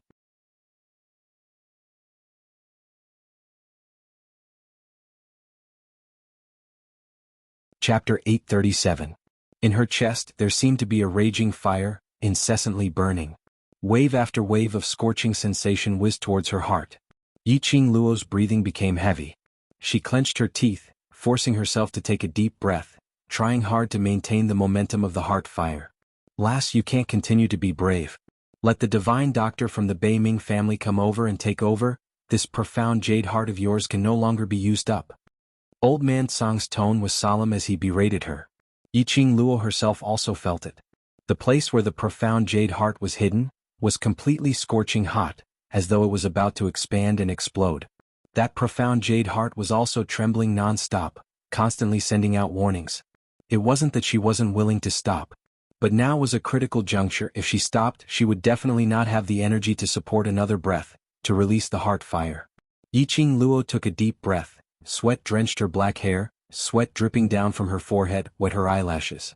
In the haze, she saw the corpse puppet that was restrained by the silver silk cage, had already lost the strength to struggle. That wide black robe gradually turned into ashes. That ghastly white skeleton gradually turned into ashes. She fiercely took a deep breath, once again activated the profound jade heart's energy, increasing the intensity of the fire. Lulu. She called out. Bei Ming Lulu was already prepared, immediately releasing the power of the heart fire, making the last wave of heart fire attack. After Bei Ming Lulu's heart fire merged with the other 2 balls of heart fire, with a whoosh the intensity of the fire once again rushed to the top of the rock wall. Hua! A crisp shattering sound came from Yiqing Luo's body. When the 5 corpse puppets were burnt to ashes, Yiqing Luo's body fell softly to the ground at the same time. The profound jade heart couldn't hold on, directly shattered in her heart.